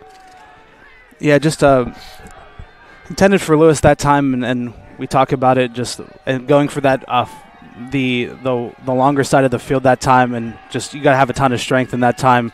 Going down for maybe a bit of early contact, but that time just doing just enough to break up that pass, forcing this 3rd and long. California in that first half only 1 for 5 on 3rd down conversions. It's been pretty rough going for this Vulcan offense. As 4 receivers set for California. Hill back to pass, looking for Johnson, able to nearly make the grab. Great coverage on the play by Will Burns, the defensive back, working against Johnson.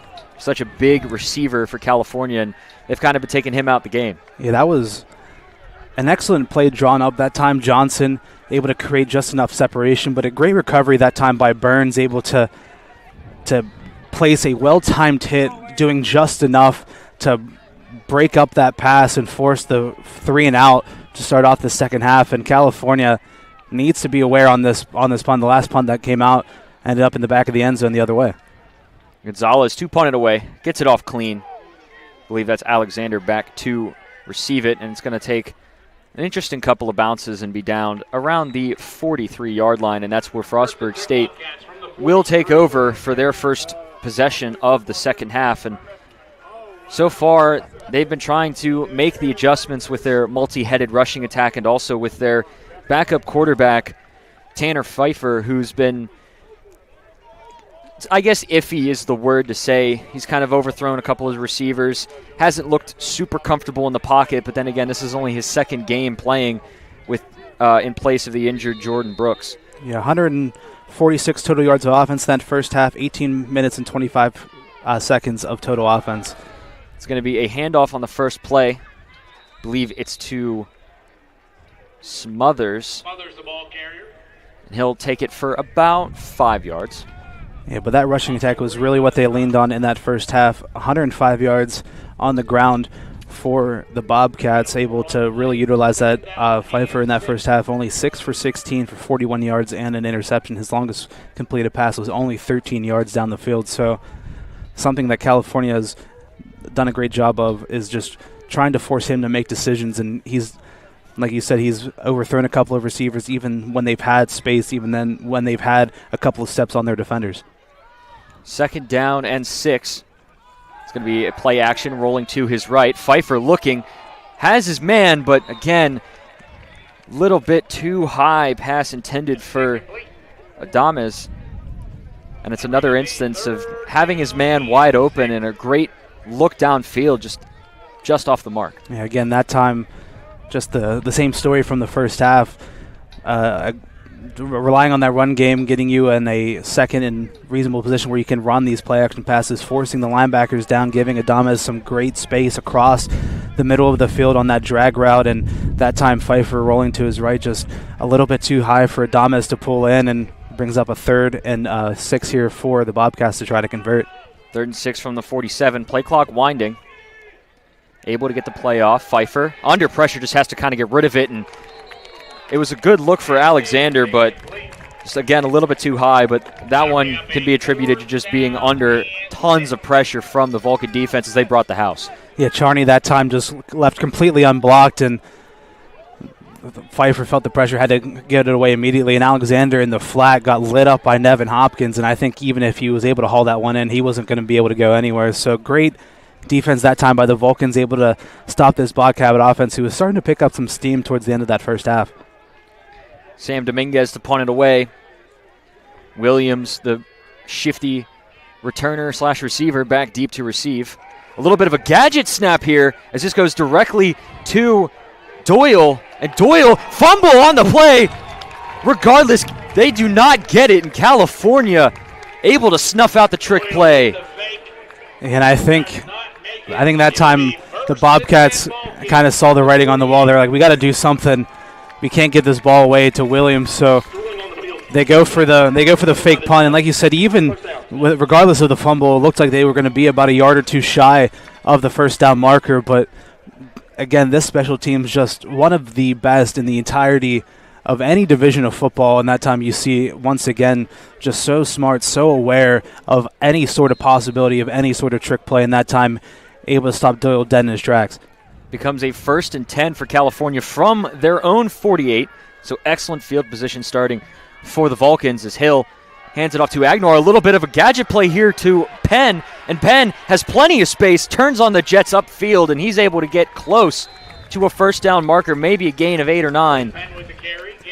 I thought Penn was looking to gear up to throw it down the field that time, but Penn just trying to turn on the afterburners there, just trying to find a lane on the outside, some decent coverages or decent blocking on the backside, just trying to give him some room to run. And California just trying to pick up the tempo, especially running the ball, only 60 yards in that first half. Coaches digging into their bag of tricks already to start this second half. It's going to be a handoff to Agnor. Agnor able to cut it upfield, muscling his way forward for a first down, and the Vulcans keep the drive alive and the sticks moving. Yeah, Agnor in that first half, 9 rushes for 55 yards, and the lone offensive touchdown for California. in that first half. So, and again, we've seen him be the workhorse back for the Vulcans for the majority of the season, and again, continuing even after the initial tackle, the initial hit laid onto him, able to just continue to move the feet forward and to continue powering forward for the first down. 1st and 10 from the 39 for the Vulcans.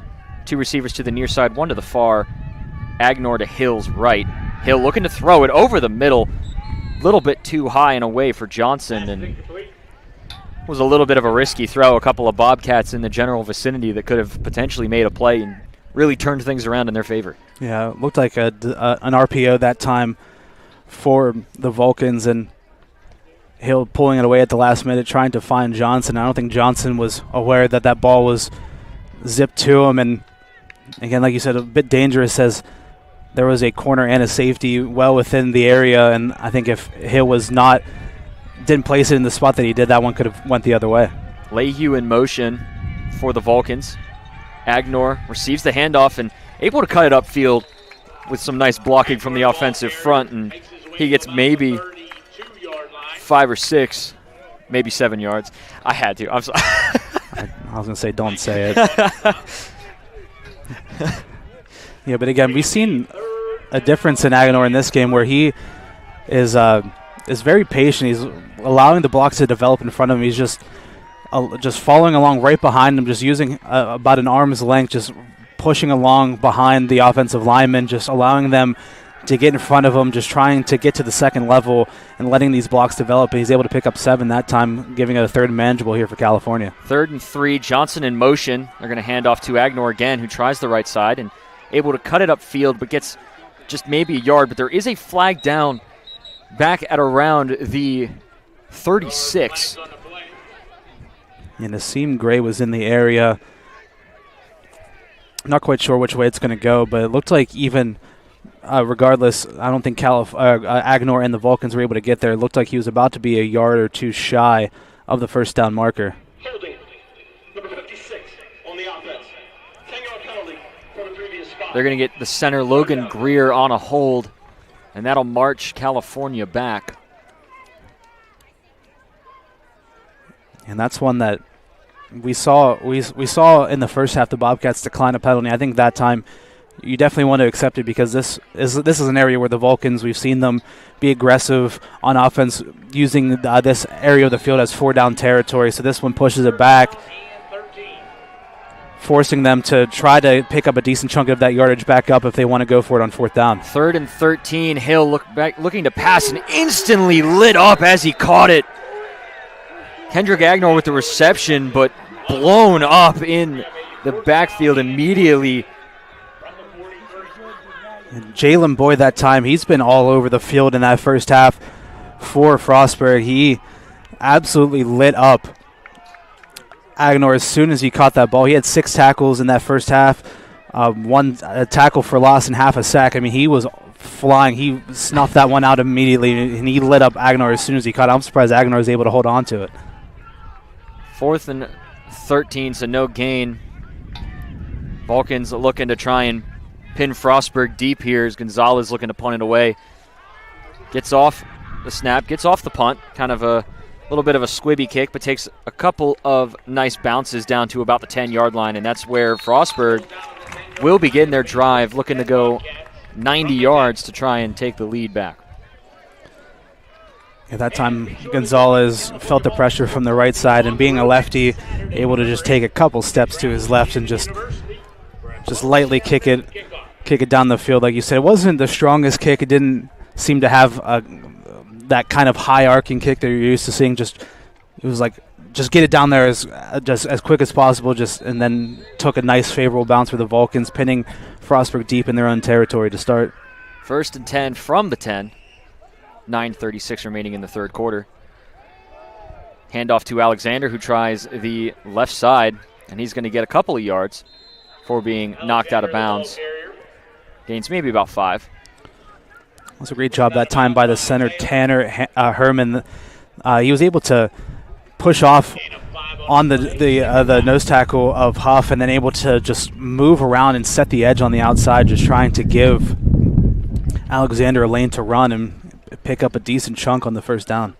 You mentioned the wind. It's coming back here on this windy afternoon here in November, as Halloween was yesterday. My dad sent me a picture saying new Christmas decorations. So it's already that time of the year for some people, as Pfeiffer looking to throw it. Nice adjustment in the pass. Vulcans are saying incomplete, and they will rule it as incomplete.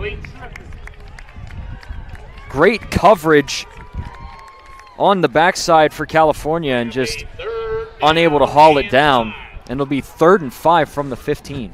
Yeah, it was a close one. It was Gilliard up against Maury Thompson, and that time Gilliard made the adjustment to come back onto the ball, but I think there was a bit of a bobble and don't think he had possession as he was heading towards the ground. It was a close one. The referees on the far side said he couldn't control it as he hit the ground. Pass was incomplete, and a huge 3rd down here on both ends of the football here on offense and defense.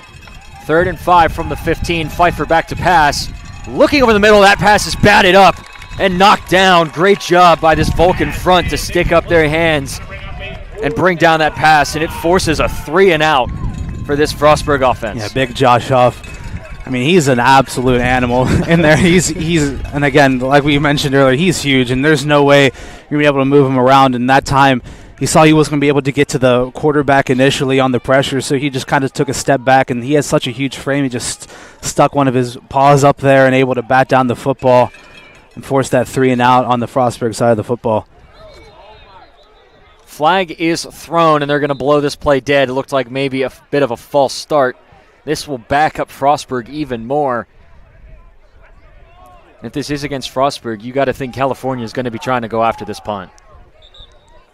Yeah, there is some pointing both ways, because if it is against California, this will give Frostburg a fresh set of downs. So similar to what we saw in the first half, very important penalty here, but it looks like the punting unit's staying on. Number 20 on the offense.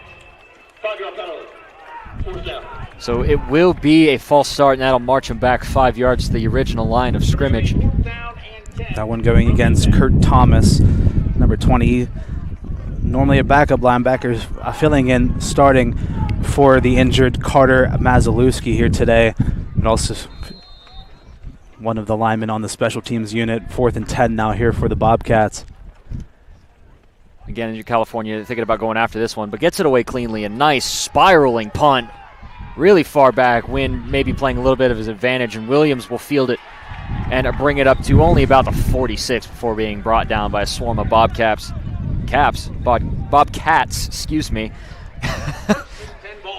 Yeah, say it 3 times fast. Yeah, say Frostburg State Bobcats 3 times fast, and you'll trip up like I did. But regardless, California will start 1st and 10. Still good field position from their own 47, looking to try and put more points on the board. But one thing that we didn't touch on in the very beginning, this Vulcan team tends to play really, really well the first half. In the second half, they seem to stall out a little bit, only putting up 26 points in the 3rd quarter so far this season alone. So definitely looking to try and bump up that efficiency in the 3rd quarter, or just looking to hold on to this lead defensively here as the 3rd quarter winds. And that's been a story all afternoon. They've had great field position time and time again. It just seems like they haven't really been able to capitalize. They've started with the football in this territory a couple of times. Hill back to pass under a little bit of pressure, floats it down the field. Great adjustment and catch by Johnson, able to break one tackle and get out of bounds. And Johnson with the very strong catch.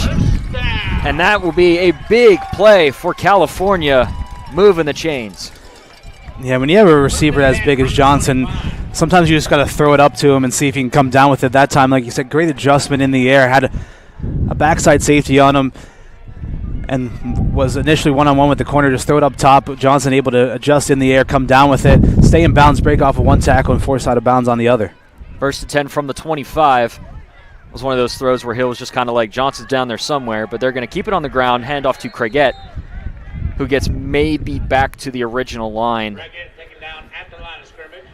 It'll be 2nd down and 10 from the 25. It's the longest offensive play of the day from anybody. That was a 28-yard pass that time from Hill to Johnson. That's the longest offensive play this afternoon from either side.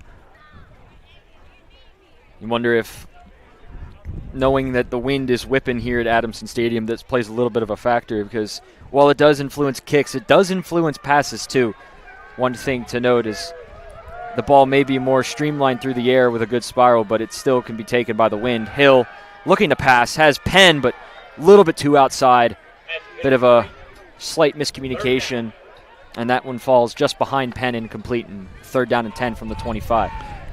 Yeah, that time looked like Penn was trying to come in on a bit of a slant route or was trying to sit down, and like you said, that time Hill just threw it a bit behind him. Ball falls incomplete, and California within the territory of Radcliffe's range, but again, with the wind playing the factor that it has, and Radcliffe already missing a field goal today, you're wondering if California will like to keep the offense out here, depending on how many yards they pick up on this 3rd down. 3rd and 10. Hill back to pass again. Under a bit of pressure, has to step through the pressure, and now has an open space, and Hill able to get the 1st down. Great awareness by Phaeton Hill to keep the drive alive and extend for the 1st down. And Hill not as much of a runner as we saw Purcell early on in the season, but he can get out there. He can move a little bit. And that time he saw all the receivers were kind of bunched to this near side, and he saw that the coverage was pretty tight, and he saw a lane to move around on that far side. The lane started to open up, and he saw no defenders over there, and he just took it, kept it himself, and did enough to pick up the 1st down there for California. As you said, not the most mobile quarterback when it comes to using his legs, but we saw it against Clarion. He was able to get a bunch of chunk plays to set up that game-winning touchdown. As a little bit of a gadget play here to Spencer, who tries the left side, and he will get maybe 3 or 4, potentially about 4 yards. Gain of 3 on the play. Okay, gain of 3, excuse me. 2nd down and 7 from the 10-yard line.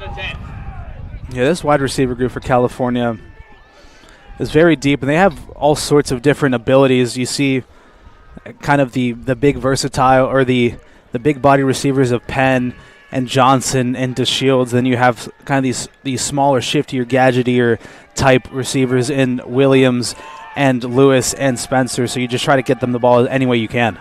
Hill back to pass again. Over the middle, bit of a dangerous throw there. As a couple of Bobcats nearly had a hand on it. One of those was Tristan Forby, who nearly had that one there. And there is a flag down on the play, I believe.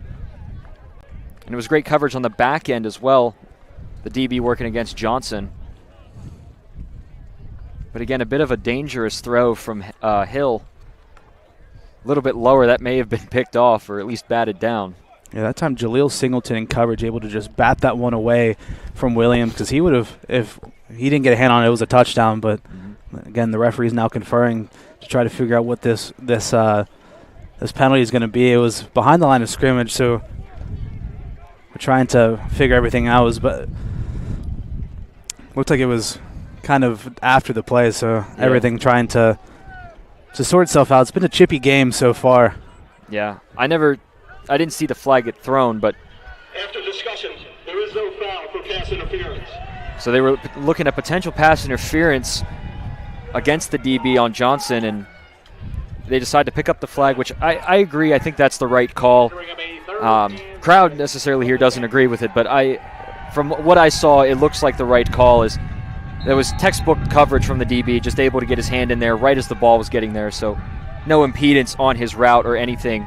Yeah, I agree. It looked like Singleton that time got there like pretty spot on, just right place, right time, able to get his hand in right as the ball was getting to Williams.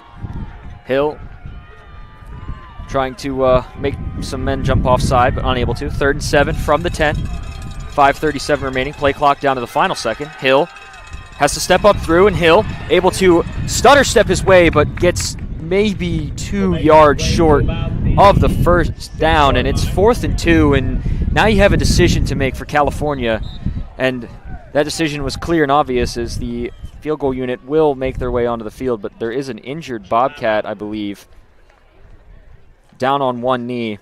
It looks like number 92, Nick Presson, the defensive lineman, is down for the Bobcats. So it'll be a 4th and 3 for the Vulcans after this injury timeout. So this could give them some time to potentially discuss whether or not they want to go for it. But it looks like this field goal unit for California will stay out there.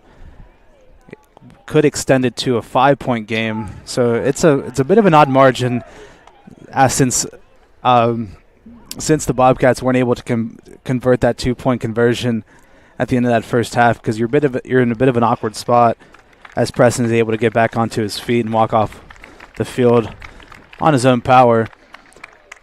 Because now you're in an awkward spot, because since you're still within a one-score game, but the win now dying completely dead as Radcliffe on to attempt this field goal. Yeah, you wonder if they had that discussion, even a little bit of a fourth down potential play, because we've seen it be fourth and short, and they ran the tush push and got 7 yards in the first game versus Charleston, and then that 7 yards led to a touchdown. So fourth down and 3, Radcliffe on to attempt the field goal to make it a 5-point game. It's a good snap, good hold. Kick is up, and it is good. 24-19 the score, 5:09 remaining in the third quarter. We're going to take a quick break. You're watching Vulcan Football right here on CUTV, CUTV Sports 1, the PSAC Digital Network. We'll be right back.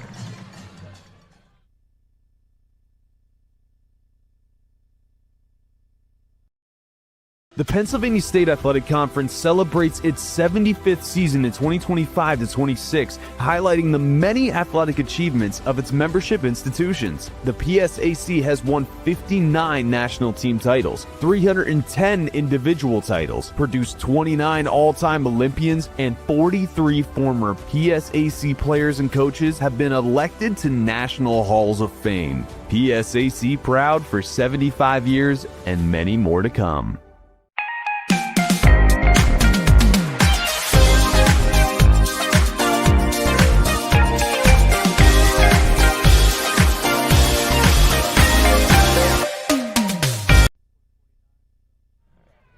Hello, everyone, and welcome back to Adamson Stadium. The score 24-19 in favor of California after the field goal by Harry Radcliffe. California looking to continue their lead, keep a hold of it, as Boland just kind of kicks it away. Nice line drive bouncer fielded at about the 18, maybe 19-yard line. Is nice return back, and it looked like a fumble, but maybe I was mistaken. But regardless, it was picked up by Frostburg. Smothers on the return, brought it out to the 40-yard line. It'll be 1st and 10 Bobcats from the 40. Yeah, and with the wind how it is out here, we've seen and how dangerous we've seen the return game be. We've seen the trepidation by both kicking units, just trying to just get the ball down the field and just letting anybody return it. So we've seen some decent field position from both of these offenses after these returns. Got a little bit of a pitch pass to Alexander, who takes it up the left side, and a little bit of extracurriculars after the flag. And there are the flags, as tensions are very high. Implications for both these teams are pretty high, and this might be a penalty against California, as they're still trying to get some players away. I believe that was Khalil Taylor that some of the Vulcan team were trying to pull away from the Bobcat sideline. Yeah, and at least one of them will be a late hit out of bounds, as Alexander was forced out and was still being tackled to the ground even after he reached the out of bounds marker. And again, one that the Vulcan defense can't really stomach to take, as they're nursing a short lead. It's only a 5-point lead in this one, but with the way that they're pointing, it looks like this one's going to go the other way. Unsportsmanlike conduct. Number 23 on the offense. And they're going to get Alexander on the unsportsmanlike conduct. Probably wasn't too happy with getting tackled as he was going out of bounds, so probably a little bit of flaring tensions, and pushed somebody, and somebody pushed back, and then it just kind of went from there. And we've said before in the first half, penalty yards is the true crutch for this team. Yeah, like I said, I thought it was going to go the other way just from the initial onset. It looked like maybe a late hit, but again, that time Alexander maybe just letting the emotions get the better of him that time as he was getting hit out of bounds. It's going to be a handoff to Doyle, I believe, and he just gets met instantly and pushed back for about a gain of 1. Doyle, the ball carrier. And it's going to be 3rd down and a long 21. Gain of 2 on the play. Or 19, give or take.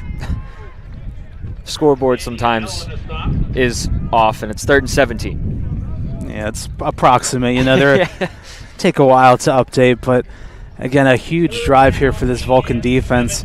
As again, the passing attack for this Bobcat offense hasn't been lighting it up so far, so they have a chance to keep them off the field. Pfeiffer to pass under a bit of pressure. Vesa in pressure, but pass caught, and a flag is going to be down, and that's in the backfield, and they might get a roughing the passer call, and this might be a tough break. And again, tensions flying near the line to gain, and this is going to be a pretty big situation to unpack for the officials, as it seems like there may be flags on both sides. It looks like they're going to at least get one on Josh Huff for a roughing the passer. Roughing the passer, personal foul. Roughing the passer. Number 96 on the defense. 15-yard penalty, automatic first down. So there is going to be no flag for the extracurriculars at the end towards the line to gain, but they will get Huff on the roughing the passer call, and that's just one of those mental mistakes that you can't really afford to make. And I also understand that, with such a big body individual, it's hard to stop the momentum once you get it going, but it depends on really where you hit the quarterback as well. As if you go for the legs or up high, they're going to throw that every time. And that's one that's frustrating if you're the Vulcans, though, because you got the stop. It was a 3rd and 17, and it was only a 9-yard gain, so it was going to be a 4th down, but the Bobcats were going to have to punt it away, and now you extend this drive even further, and you continue to allow the Bobcats to keep control of the football. You allow this drive to extend, and you keep your defense on the field, and you allow Pfeiffer to continue to get more and more comfortable in this game. So far in this contest, only 8 of 22, so not having the greatest of games, but the more you allow him on the field, the more chances you allow him to finally nail one of these passes and allow him to get more and more comfortable in the pocket. We said that the penalties were a crutch for this Frostburg team. There also isn't great for California, as so far this season they've had 50 penalties for almost 400 yards. Obviously they're over that mark today, but it's still been a pretty rough going for both these teams penalty-wise. The discipline and everything kind of playing a factor as a 1st and 10 here. Handoff to Smothers, and he'll work his way upfield, maybe about 4 or 5 yards on the gain. And it'll be 2nd down and about 6, maybe 7, depending on how they spot it. And 3 minutes and counting remaining left in this 3rd quarter. Yeah, so far in this second half for Frostburg, the rushing attack not as much of an impact as in the first half. Well over 100 yards in that first half for the Bobcats, but in the couple of drives that they've had the football just about 20 yards on the ground. So California doing a great job at keeping this nullifying this rushing attack. 2nd down and 7. Handoff again to Smothers. Tries to run it up the middle, gets met pretty easily. Again, some pushing and shoving at the end of the play, but no flag at this moment in time exactly. Leaves you into a 3rd and medium, 3rd and 5 here, and these are the kind of positions that the Vulcan defense wants. As it number 55 for California lost his helmet on the play, Courtney Dunn Jr., so he'll have to sit off of the field for one play due to the rules. But this is the position, if you're the California defense, you want. This is a passing down situation. This is one that you want if you're the Vulcan defense. You want Pfeiffer to have to throw the football. You want him in this position because you've seen him be inaccurate in this game, so you want him to have to make the decision. You want to force it. You want to put the impotence in his hands. Courtney Dunn has to come out. Keith Spell taking his place, and they're going to hand off again to Smothers, who tries to muscle his way down, and he gets about half a yard short, and ball comes out at the very end, but the whistle has been blown, so ruling his forward progress dead. But it's going to be 4th down and a very short one coming up here, and a decision has to be made by Frostburg, and it looks like they're going to keep the offense out on the field. Yeah, I think this is a pretty easy decision if you're Frostburg. I mean, you're way too close to punt this one away, but you're also way too far away, especially with the wind, to try to attempt a field goal in this situation. So with the way that you've been running the football all afternoon, you might as well try to keep the offense out there, go for it, run the football. As you said with the field goal there, kicker Harrison Fritz only 4 for 7 on the season. Is a little bit of a botched play there, and California able to stuff it, but there is a flag thrown on the play, and I believe it's going to be a holding potentially. Number 12 getting a little bit antsy toward the sideline for their team, and the refs are going to have to unpack this one as flags from both sides, the backfield and the secondary, have been thrown. Yeah, California were back there immediately on the handoff, so I'm not sure what the penalty is going to be on if they maybe jump the snap. Face mask on the defense. 15-yard penalty. They're going to call a face mask call against the defense as they were bringing down Smothers on the run. So again, continuing to extend this drive of the Bobcats, adding on an extra 15 yards on a play where they got the 4th down stop. But again, it was a great jump on that defensive line for the Vulcans. They were back there immediately as soon as the ball was snapped, and as soon as Pfeiffer handed the ball off to Smothers, the defense was there. They got him behind the line of scrimmage, but grabbed him by the face mask, extends the drive. It'll be 1st and 10 now from the 21. Again, these mental mistakes continuing to cost California as the drive stays alive for Frostburg, and handoff to Doyle, who bounces it to the right side, and he gets a couple yards. Coach Dunn not happy about something. Probably looking for a hold on the offensive front, which looked like there was maybe one, but the final minute of the 3rd quarter is winding down here as the Bobcats face a 2nd and 7. Yeah, great tackle that time by Charney in the open field as Doyle was trying to bounce it to the outside. The receivers gave Doyle a lane to try to work towards the end zone, but Charney able to just haul him down by his legs and only keep it to a 3-yard gain. 2nd down and 7. Final seconds winding down here of this 3rd quarter. 30 seconds and counting. Pfeiffer to the outside, looking to pass, and incomplete. Pass intended for Adames, and another flag gets thrown, and right now the Vulcans continuing to just kind of shoot themselves in the foot, as you would say. I don't believe there was a flag thrown. I think some of these pylons keep getting knocked down, but I was surprised that there wasn't, because it looked like after the play, Khalil Taylor in the coverage was able to break up the pass from Adames, and then afterwards gave him a bit of a shove and a couple of words, and I was surprised there wasn't a flag thrown. That's why I gave a bit of a sigh, because I was sure there was going to be something thrown, but California a bit lucky in that regard. Yeah, I kind of looked down afterwards. Doyle just finds nothing there, and he gets back to maybe the original line of scrimmage, and it's going to be 4th down and 7 from the 18, and now another decision has to be made by this Frostburg team. Do they try and kick the field goal to make it back to a 2-point game, or do they try and stay on the field and gain a 1st down and hope California makes another mental mistake? Looks like that's a decision for the 4th quarter. It is the end of the 3rd quarter. The score 24, Vulcans 24, Bobcats 19. You're watching Vulcan football right here on CTV Sports 1, the PSAC Digital Network. We'll be right back. Don't go anywhere.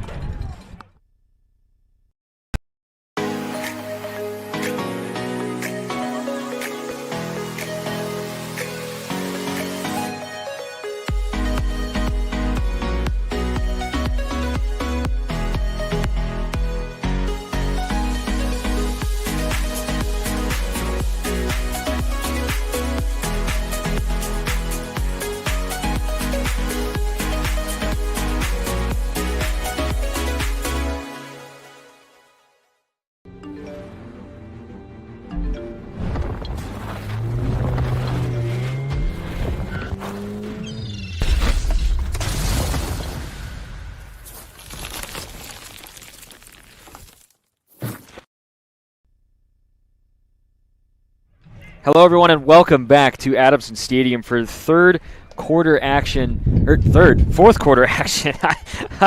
It's been a day so far here at Adamson Stadium. Fourth quarter action late in this November afternoon. The Vulcans holding on to a 5-point lead, but Frostburg faced with a decision. It's 4th and 8, and they're within the red zone, and the offense looks to be staying out on the field. And again, with the wind doing what it is, and then some. And with the score the way it is, it's only a 5-point game. A field goal will only cut it back down to 2. So I think again the decision. I also agree with the decision made by the Frostburg coaching staff. I wouldn't be surprised, and I kind of agree with it as well. I would also be going for it here because the risk is well worth the reward in this case. If the drive extends and you're working your way into the end zone, you're working with a lead. I also agree with the decision. 4th and 8 at the 19. Pfeiffer back to pass. Looking under a bit of pressure. Fires it over the middle. Intercepted. Keith Charney. Back the other direction he goes. And Charney will work his way up to the 23. And Keith Charney with yet another interception on the season. And this Vulcan secondary stands strong.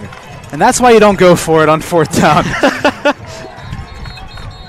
And again, Pfeiffer just under a ton of pressure. The defensive front was starting to get to him, and he threw it into what looked like quadruple coverage, just trying to force a play.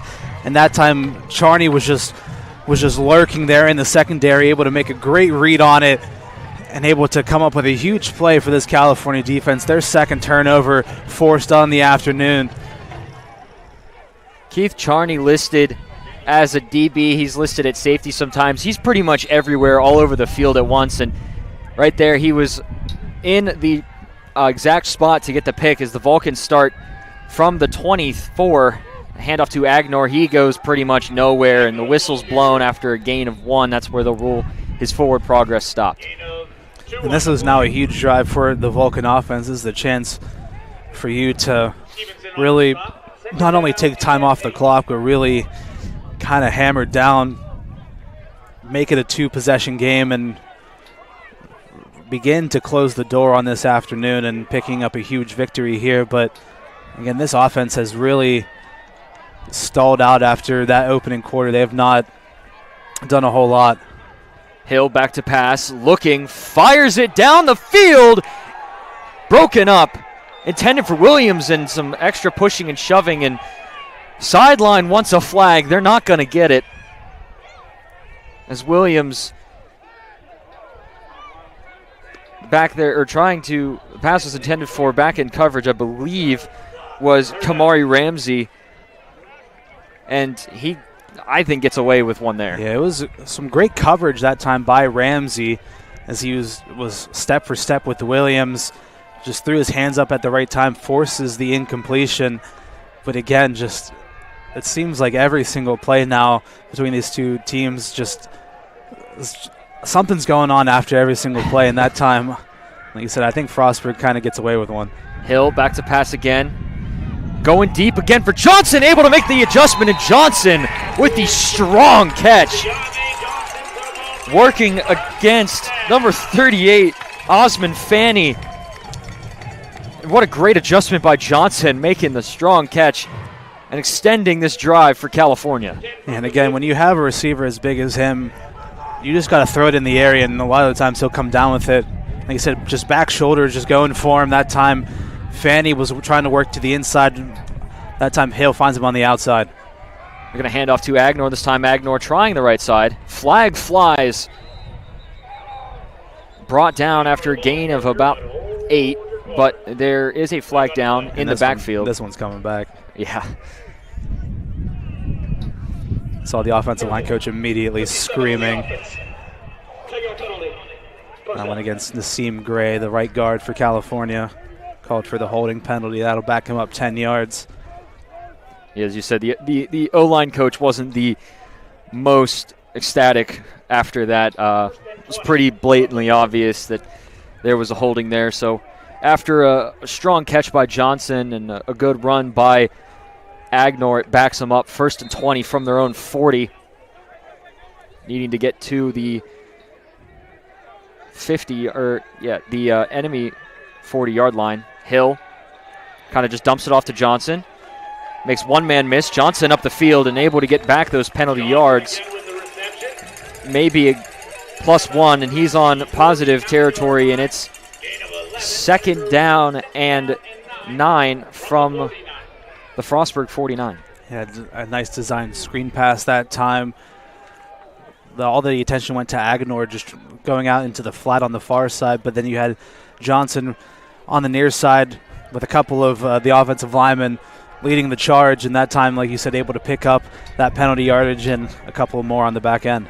2nd and 9, handoff to Agenor again. Agenor trying that right side, breaks one tackle, kind of just falls forward to get maybe 2. That's going to be a 3rd and some would say medium, some would say long 7 from the 47. Yeah, tough spot if you're California, passing down, but again, one where it's a spot where you don't really want to have to punt it away from here because it seems like you're way too close, but depending on how many yards they get here, it could be 4-down territory. 3rd and 7 from the 47. 3 receivers set, 2 to the far, 1 to the near. Looks like Craiget the back. Hill to pass, fires, incomplete. Sideline wants a hold. Everybody wants a hold. They're not going to get it. Pass was intended for Lloyd Penn. In coverage was Will Burns. And people want that one back. Yeah, Penn and Burns that time just working one-on-one with each other, and I think no flag was thrown because there was just some mutual hands from both sides. Just both of them were kind of just wrapped up on top of each other, and I think when the referees see that happen where both of them are grabbing onto each other, holding onto each other, I just think they have to let it go because you're not going to call one without calling the other. Mm-hmm. So that time they let it go. Pass falls incomplete, 4th down, and a whistle blown. Someone looks like will take a timeout. Frostburg will take their first timeout. So 4th down and 7 from the 47. Frostburg takes a timeout. 11:51 remaining in the 4th quarter. Down 5. If you're Frostburg right now, what exactly are you going over with your team? I mean, we've seen the special teams for Frostburg also do a great job. We've seen them block a punt already, but we've seen them, especially in this game, be pretty commanding on offense. I mean, they haven't been able to pass the ball. I mean, neither team has passed the ball very well. Pfeiffer, 8 for 24, 57 yards, 2 picks. Hill, 8 for 20, 111 yards, no touchdowns, no interceptions. But both teams have been running the ball very efficiently. It's just really about getting ahead in these, getting ahead of the sticks on your 1st and 2nd down runs. And we've seen Frostburg do a great job at that. It's just really coming down to these 3rd down conversions where Frostburg's 3 of 11, California's 3 of 11. Neither team has been able to do that, but able to get away is Gonzalez. That's going to take a nice and favorable Vulcan roll right down to the half-yard line, and that's where Frostburg will have to deal. And what a punt by Gonzalez. Takes a nice Vulcan roll, and the one of the runners there was right there to pick it up at the half-yard line. Nevin Hopkins was right there to haul that one in, and I think that's a beauty right there. That one is the punters don't get a whole lot of shine, but that one's one you're gonna go back and rewatch, and you're gonna be like, yeah, that was sweet, and because that one completely flips the game plan now for Frostburg. You're pinned way deep. If you want to drive down the field, score a touchdown, you got to go 99 yards. You got to go the entire distance. And California has a chance to do some danger here. They're showing the pressure, and they bring it. And that's Doyle on the run, I believe, gets maybe 1 yard. Not a lot. It was actually Smothers on the carry. And as you said, with being pinned this far deep and California being able to provide the pressure, wouldn't have been surprised if they brought the house trying to get that safety or just maybe even force a fumble and recover it. Yeah, there's a lot of danger in this area. Obviously, throwing an interception this close can obviously lead to a touchdown. If you run a passing play, a holding call in the end zone results in a safety, and if you have to punt it away, we've seen it already, a block can lead to a touchdown. Pfeiffer to pass, heaves it deep down the field, nearly hauled in by his receiver, Ray Adames. Great coverage by the Vulcans. I believe that was 22. Marvell Cromedy, a good friend of ours at CUTV, has his own show. And it's going to be 3rd down and 8. Yeah, the Crom corner right there, able to just stay step for step with him. And he has such a long frame, and he didn't have to flash his hands until super late. And, again, a little bit overthrown by Pfeiffer. And that time, Cromedy just was able to stay with him and force the incompletion and forces you into a really awkward spot here if you're Frostburg. 3rd down and 8 from the 3. Pfeiffer back again to throw. Pass dropped. It was intended for Amir Coles, the tight end. And it's going to be 4th and 8 from their own 3. So their punter is going to be way back in the back of the end zone. And if you're California, well, if you're watching, just expect California to go after this punt. Yeah, we saw them again in that Westchester game earlier on in the season, block a punt in this same exact spot, and you're going to see them bring the house here. Williams back to receive if they can get it away. High snap, but a long spiraling punt.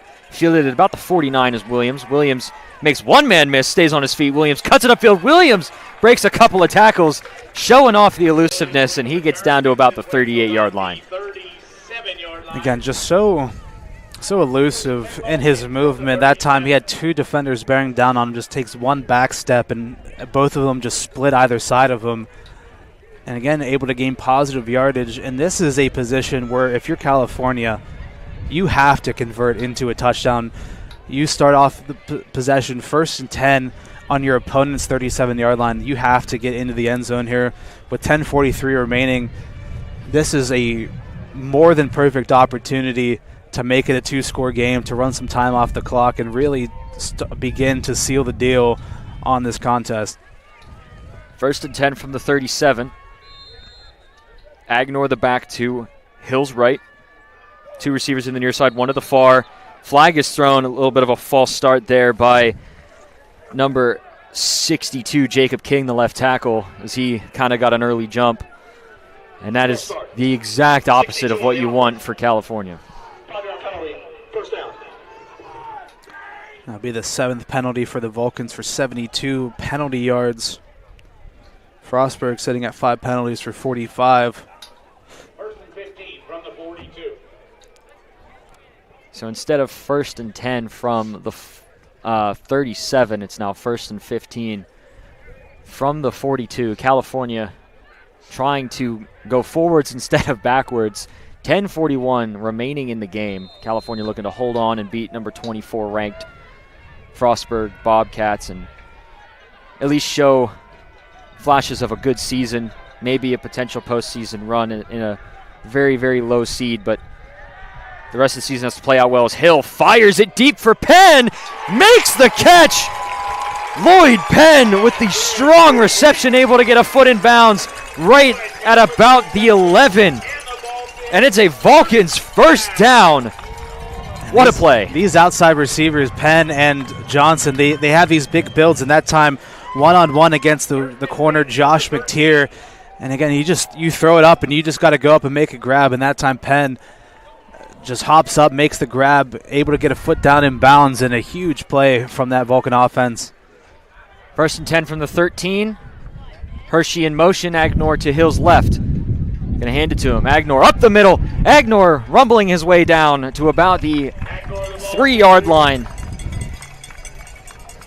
And it's 1st and goal from the 3. That reception from Penn, the longest offensive play of the afternoon, 29 yards. Okay, 2nd and 1 from like the half, but quick hurry up here, and Agnor able to bounce it back for the touchdown. Kendrick Agnor, and the Vulcans jump ahead 2 scores.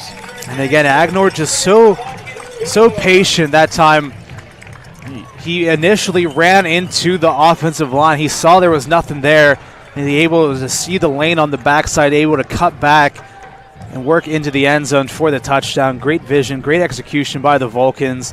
And they did their job. They did exactly what they needed to do. When they got the ball on that 37-yard line to start that possession, they needed to score a touchdown. They did exactly that. Radcliffe's extra point. Kick is up, and kick is good. 31-19 the score here at Adamson Stadium. 9:42 remaining in the game. We're going to take a quick break. You're watching CUTV right here on CUTV Sports 1 and the PSAC Digital Network.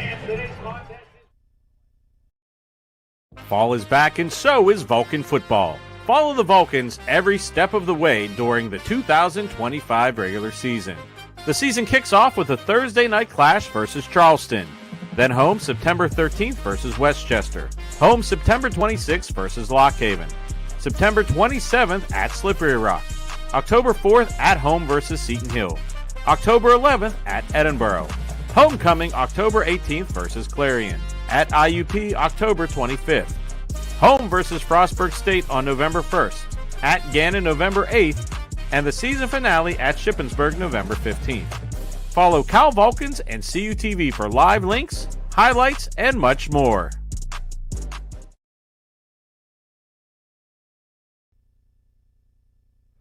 Hello, everyone, and welcome back to Adamson Stadium. 9:42 remaining in the game. 31-19 the score after the touchdown run from Kendrick Agnor, and a long kick rolls into the back of the end zone from Boland, and it'll be 1st and 10 from the 25. And right now, the Bobcats need a statement drive here without wasting too much time to try and get back into it.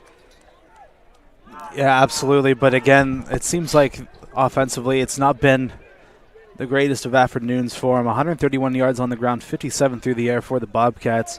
So 188 yards of total offense. So they're going to have to come up with something special here.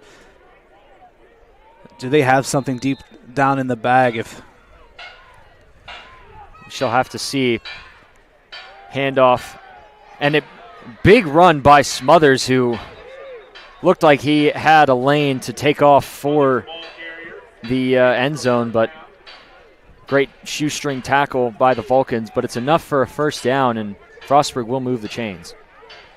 Yeah, then if you're not going to be able to hit on these big home run plays, these big chunk plays will do something similar, but just to a lesser effect, just picking up 10, 11, 12 yards every single play. It'll march you down the field at the same effect. 1st and 10 from the 36 for the Bobcats. 9 minutes and counting remaining. Handoff again to Smothers, I believe. He'll take it up for a gain of about 3 or 4 yards, maybe 5. Looks like 4. About 4 yards, so 2nd and 6 from the 40. Gain of 4 on a play, 2nd down and 6.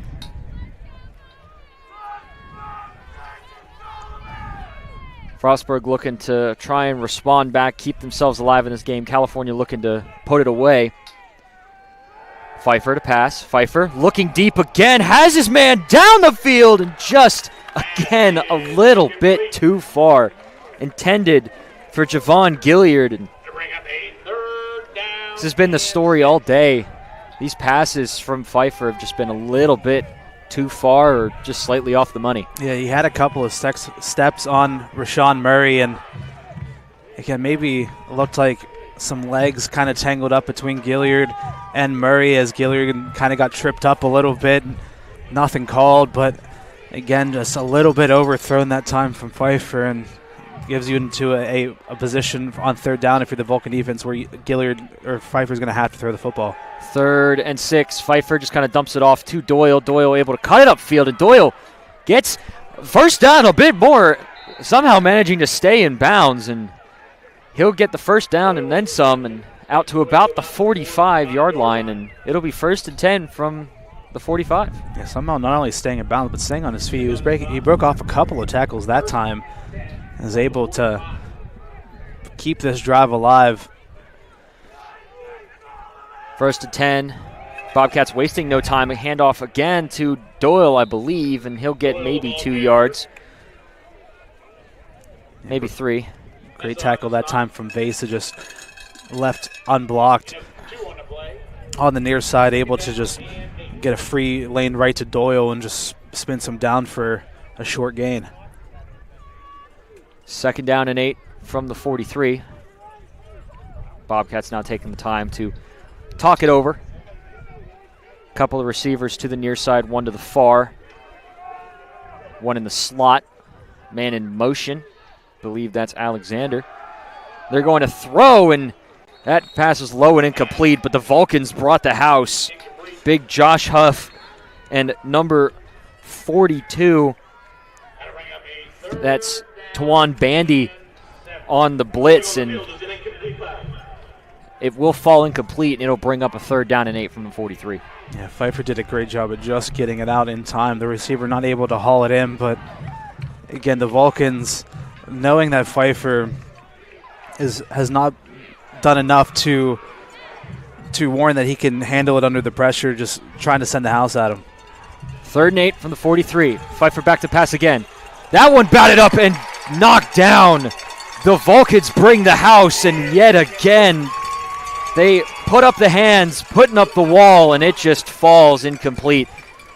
Big 3rd down stop for California. And that time it was Malachi Thomas able to bat that one down. We saw him coming in on this right side on the little stunt in the middle, and you saw him immediately as soon as he wasn't able to get back, breach the line, and get back towards the quarterback. He saw him jump up as high as he could to swat that one down, and he got some air. He had some hang time up there. He was able to bat that one down, and another 4th down here for the Bobcats. 4th and 8, the offense stays on the field. Pfeiffer looking to pass, again under a bit of pressure, and Coach Dunn wants a hold, but they're not going to get it. Is right in the middle of the field. There is actually a flag down, as the flag does come in, albeit a bit late, but Damas made the catch and picked up the 1st down, but again, this one looks like it's going to be coming back. The flag thrown behind the line. That one will go against the right guard, number 72, Pierre Amang, and that will sour the note on that 4th down conversion.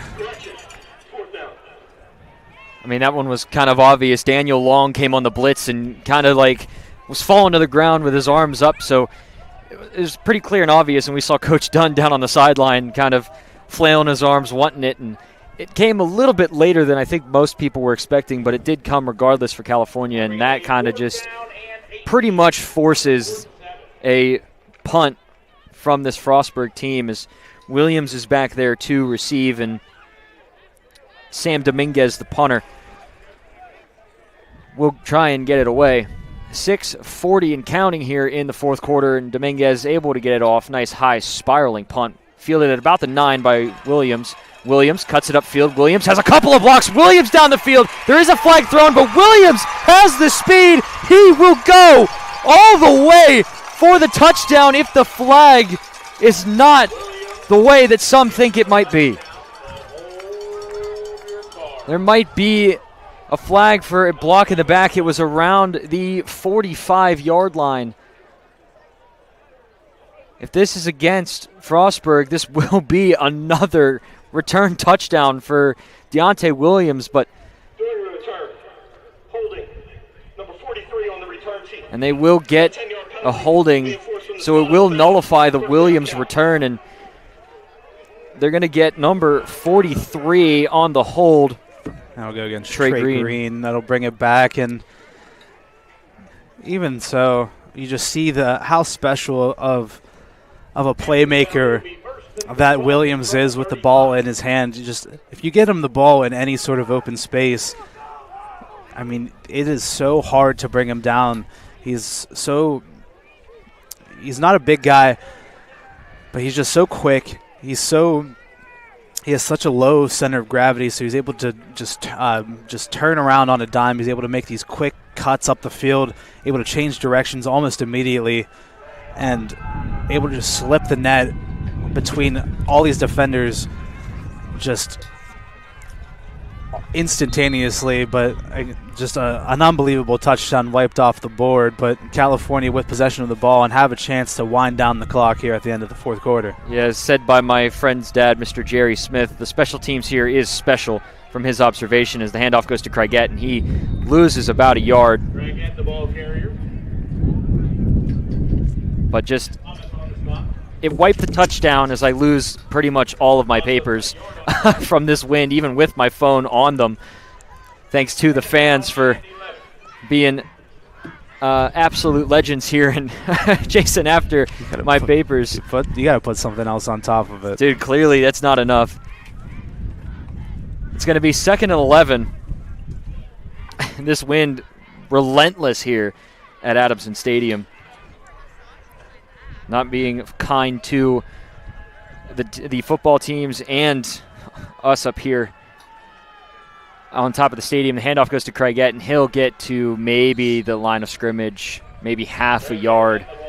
So it'll be 3rd down and 11 from the 34 with 5.5 minutes winding down. Yeah, again, in California, no rush.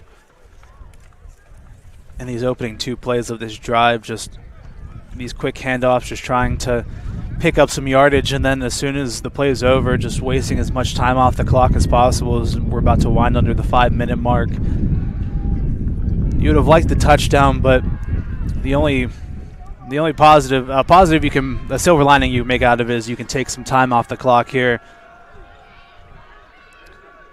3rd down and 10. Hill to pass, floats it, and incomplete. And crowd wants a flag. And so does the man in coverage, number 24, Will Burns, the DB working against Johnson. And there is an injured Bobcat down on the field in the backfield, and the trainers will come out to take a look at him. Not sure who that is. Can't see his number from up here. And he's very slow to get up. Yeah, I think Burns has a case, though, because it looked like Johnson, him and Burns were, again, one-on-one, and we've seen these go balls a couple of times, just Hill just trying to throw it up top one-on-one, just trying to throw these jump balls, and that time a bit overthrown. But Johnson, a bit of a push-off, a little bit holding on to him with the hands, and Burns flashing the hands right back, just holding on to him as well. Both, I mean, Burns is like, if you can do it, I can do it too. They both kind of nullify each other. No flag is thrown, and I think as the referees are having a bit of a discussion in the middle as this injured Bobcat down on the field. It looked to me like it was number 98, Dom Taiga, the defensive tackle, but again, I couldn't really see his number. It is. As that's who it is. And he gets up on his feet, is able to walk off under his own power, which is always a good sign here for anybody, either team. And we saw his teammate, number 31, Christian Taylor, kind of come down as he went down, and saw over there he went over and prayed over him, which, not to bring that in, but it's one of those things that you kind of seen a resurgence in it, and it's just true selflessness by his teammates to come over and see if they're okay. Yeah, you never, no matter who you're playing, you never like to see anybody, especially on your own team, but you never want to see anyone on the other team get injured either, because it always feels like a cheap win, especially like if you see a bunch of the players on the other team get injured. You're not beating a team at full strength, and there's going to be a whistle, some flags thrown. It didn't seem like some players were set as this punt was ready to go off, and a false start against the Vulcans will push this one back. They're going to get Khalil Taylor on that one. Yes. But like I said, and with how dangerous the game of football has historically been, and I can't think of the words right now, but the implications behind it. Yeah, and the programs now to try to make it safer, it makes it even more scary every time you see someone go down hurt. 4th and 15 now from their own 30. Gonzalez to punt it away. Gets that one away, but they're saying that it's tipped. The entire crowd wants something as Gonzalez got blown up, but the head ref saying that he got a piece of the football.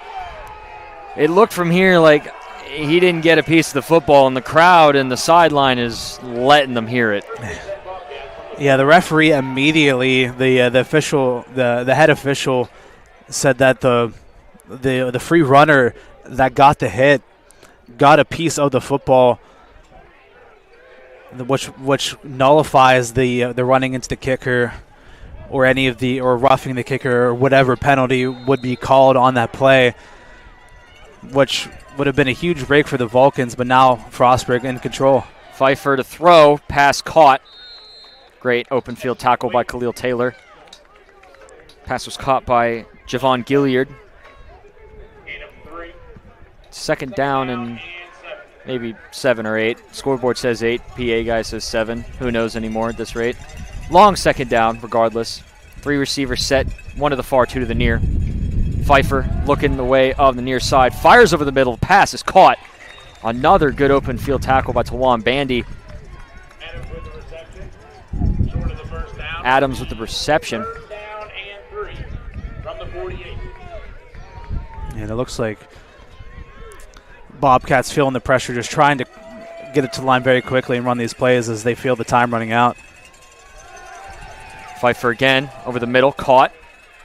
Again, breaking a tackle. This time is it's Paul Armstead. And it's good enough for a first down, and it looks like right now the Vulcans are just kind of content to play a little bit back a little bit as the clock continues to wind. Up 2 scores.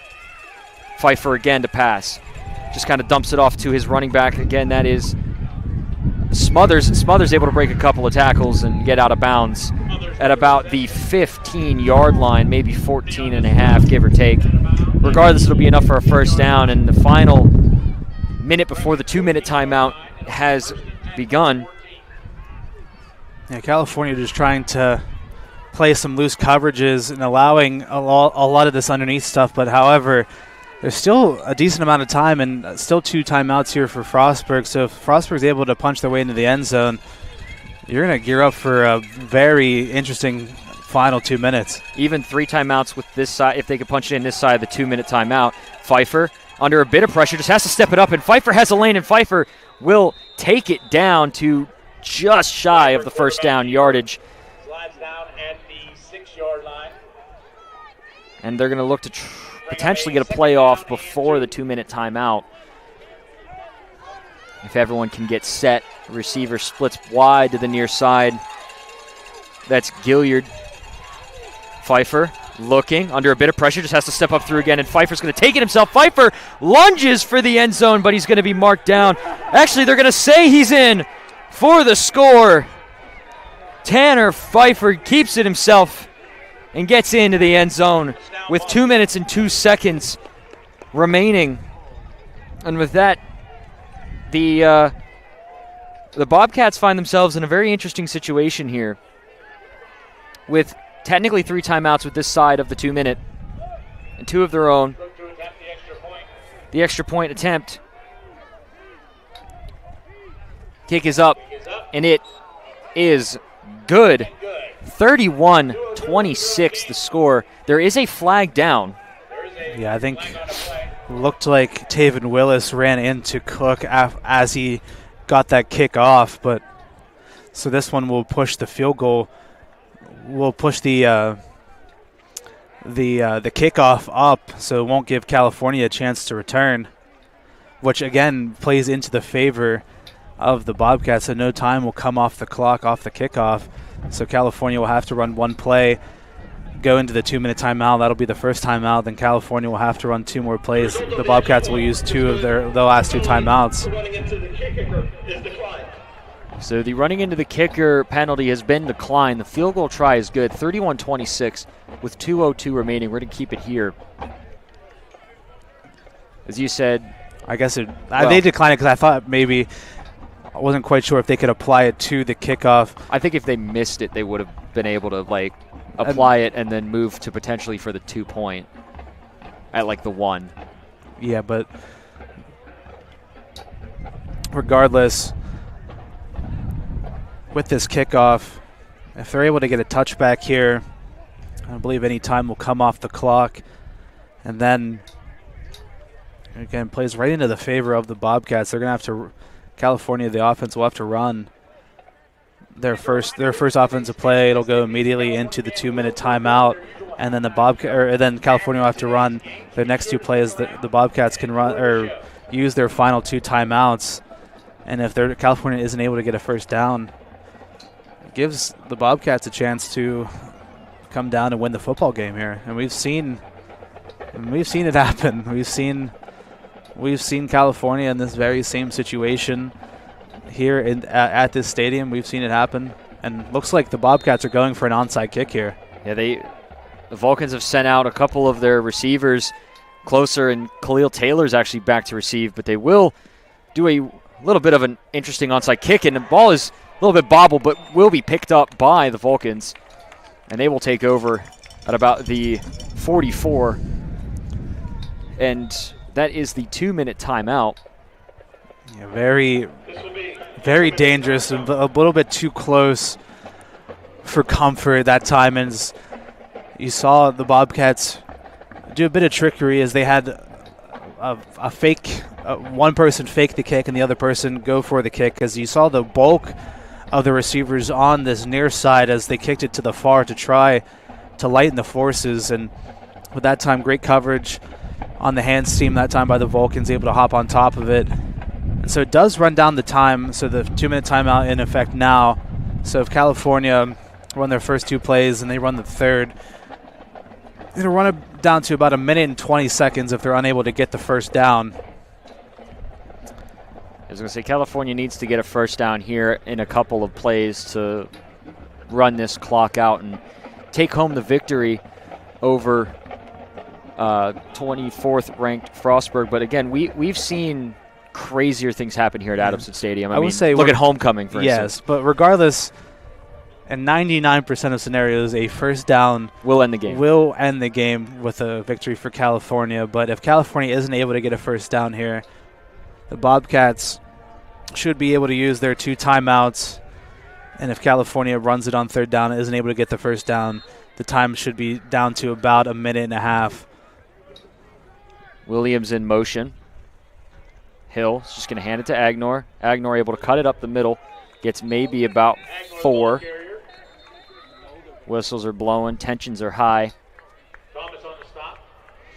And understandably so, with tensions being high. I mean, Frostburg at 7-1 coming into this game, ranked 24th in the country. And California having a rough couple of games so far this season. You look at the Coal Bowl, you look at the game versus Edinburgh, Seton Hill, their 3 losses. But overall, it's been a decent season for California, who's been able to make do with, what we talked about coming into this game or coming into the season, with so many new faces on this team. And Coach Dunn has done an excellent job, and the whole coaching staff really has just been phenomenal at making, a decent football team out of a bunch of new faces here, and not necessarily new faces, but new starters in a way as well. But it's going to be 2nd down and 6 with 1 minute and 54. The Vulcans looking to just try and chew this clock for everything it's worth. And our time here at Adamson Stadium will slowly come to a close as Hershey's in motion. They're going to hand off to Agnor, who goes right up the middle again. And a whistle blows for the 2nd timeout and the final one. California about 3 yards away from picking up a victory here against Frostburg. But like you said, I think coming into the season, I think the expectations for this Vulcan team were not as high as they set for themselves after their first opening couple of games. Like we mentioned before, there was over 20 different players from last season that either graduated or transferred away. So I think, like you said, not necessarily a ton of new players in terms of freshmen or transferring in or new players to the team, but just new starters, players that are trying to get fully integrated into the system. But I think after the first 3 weeks with big wins over 2 ranked opponents and a good Westchester team, they had the expectations were high, but California with a chance to win here, and they got the jump, and I think that's going to do it. That will probably do it, as there is a couple of players offside, and we await the official signal and the official ruling, but it does look like that California will get the favorable call, and that's pretty much going to do it. I was going to say before this, when you mentioned that the tempers are flaring a bit, I think that if there was ever a time where you have to lock in, you have to make sure that you do everything in your power It was right to there. mentally focus on everything is there. And I think now it's going to start getting a little more chippy as California is going to take a couple of knees here. I mean, that's going to do it. And California hosting a ranked opponent here at Adamson Stadium, we're going to come away with another victory. Their third ranked opponent this season they're going to knock off. It was Charleston in week 1. It was Slippery Rock in week 3. And now it's Frostburg here in their final home game of the regular season. 31-26 will be the score. And don't sound so somber about it. You sound... It's one of those, it's like, yes, California got the victory, but also, the final home game for this team, they've put on an absolute show here at Adamson Stadium. And for us as well, as there's a couple of Vulcans getting pushed over, doing a couple of somersaults. Doing some barrel rolls on the ground. Yeah, but while we have a second as this game winds down, I would like to say I've been the president of the CUTV for a couple of years here, and I'd like to just thank everybody who's tuned into any of our games. It's been truly an honor, like I mentioned earlier, to be able to broadcast all of these games to you, not only football, but every sport that we've been able to do. We've been able to work with an incredibly talented group of people, and it's truly been a blessing. It's truly been an honor and a privilege to be able to do this every single week for as long as I've been here, and I am truly grateful to have this opportunity. And I'm sad that it's over, but that only means that it's a new beginning for somebody else. I completely agree. I feel the same exact way. California takes the victory, 31-26. It's kind of surreal that this is the last game that we get to do, and I know my football announcing career started this semester, and it's been a wild ride, and I can't thank everybody here at CUTV enough. Our producer Gary Smith, all of our wonderful camera people, graphics people, my fellow announcers like you, John Sape, and even Adam Crawford, who wasn't able to be here because of an illness. But again, we'd like to thank everybody here. California knocks off 24th ranked Frostburg, and for the final time for this football season, thank you, California. Have a good night. We'll see you next time.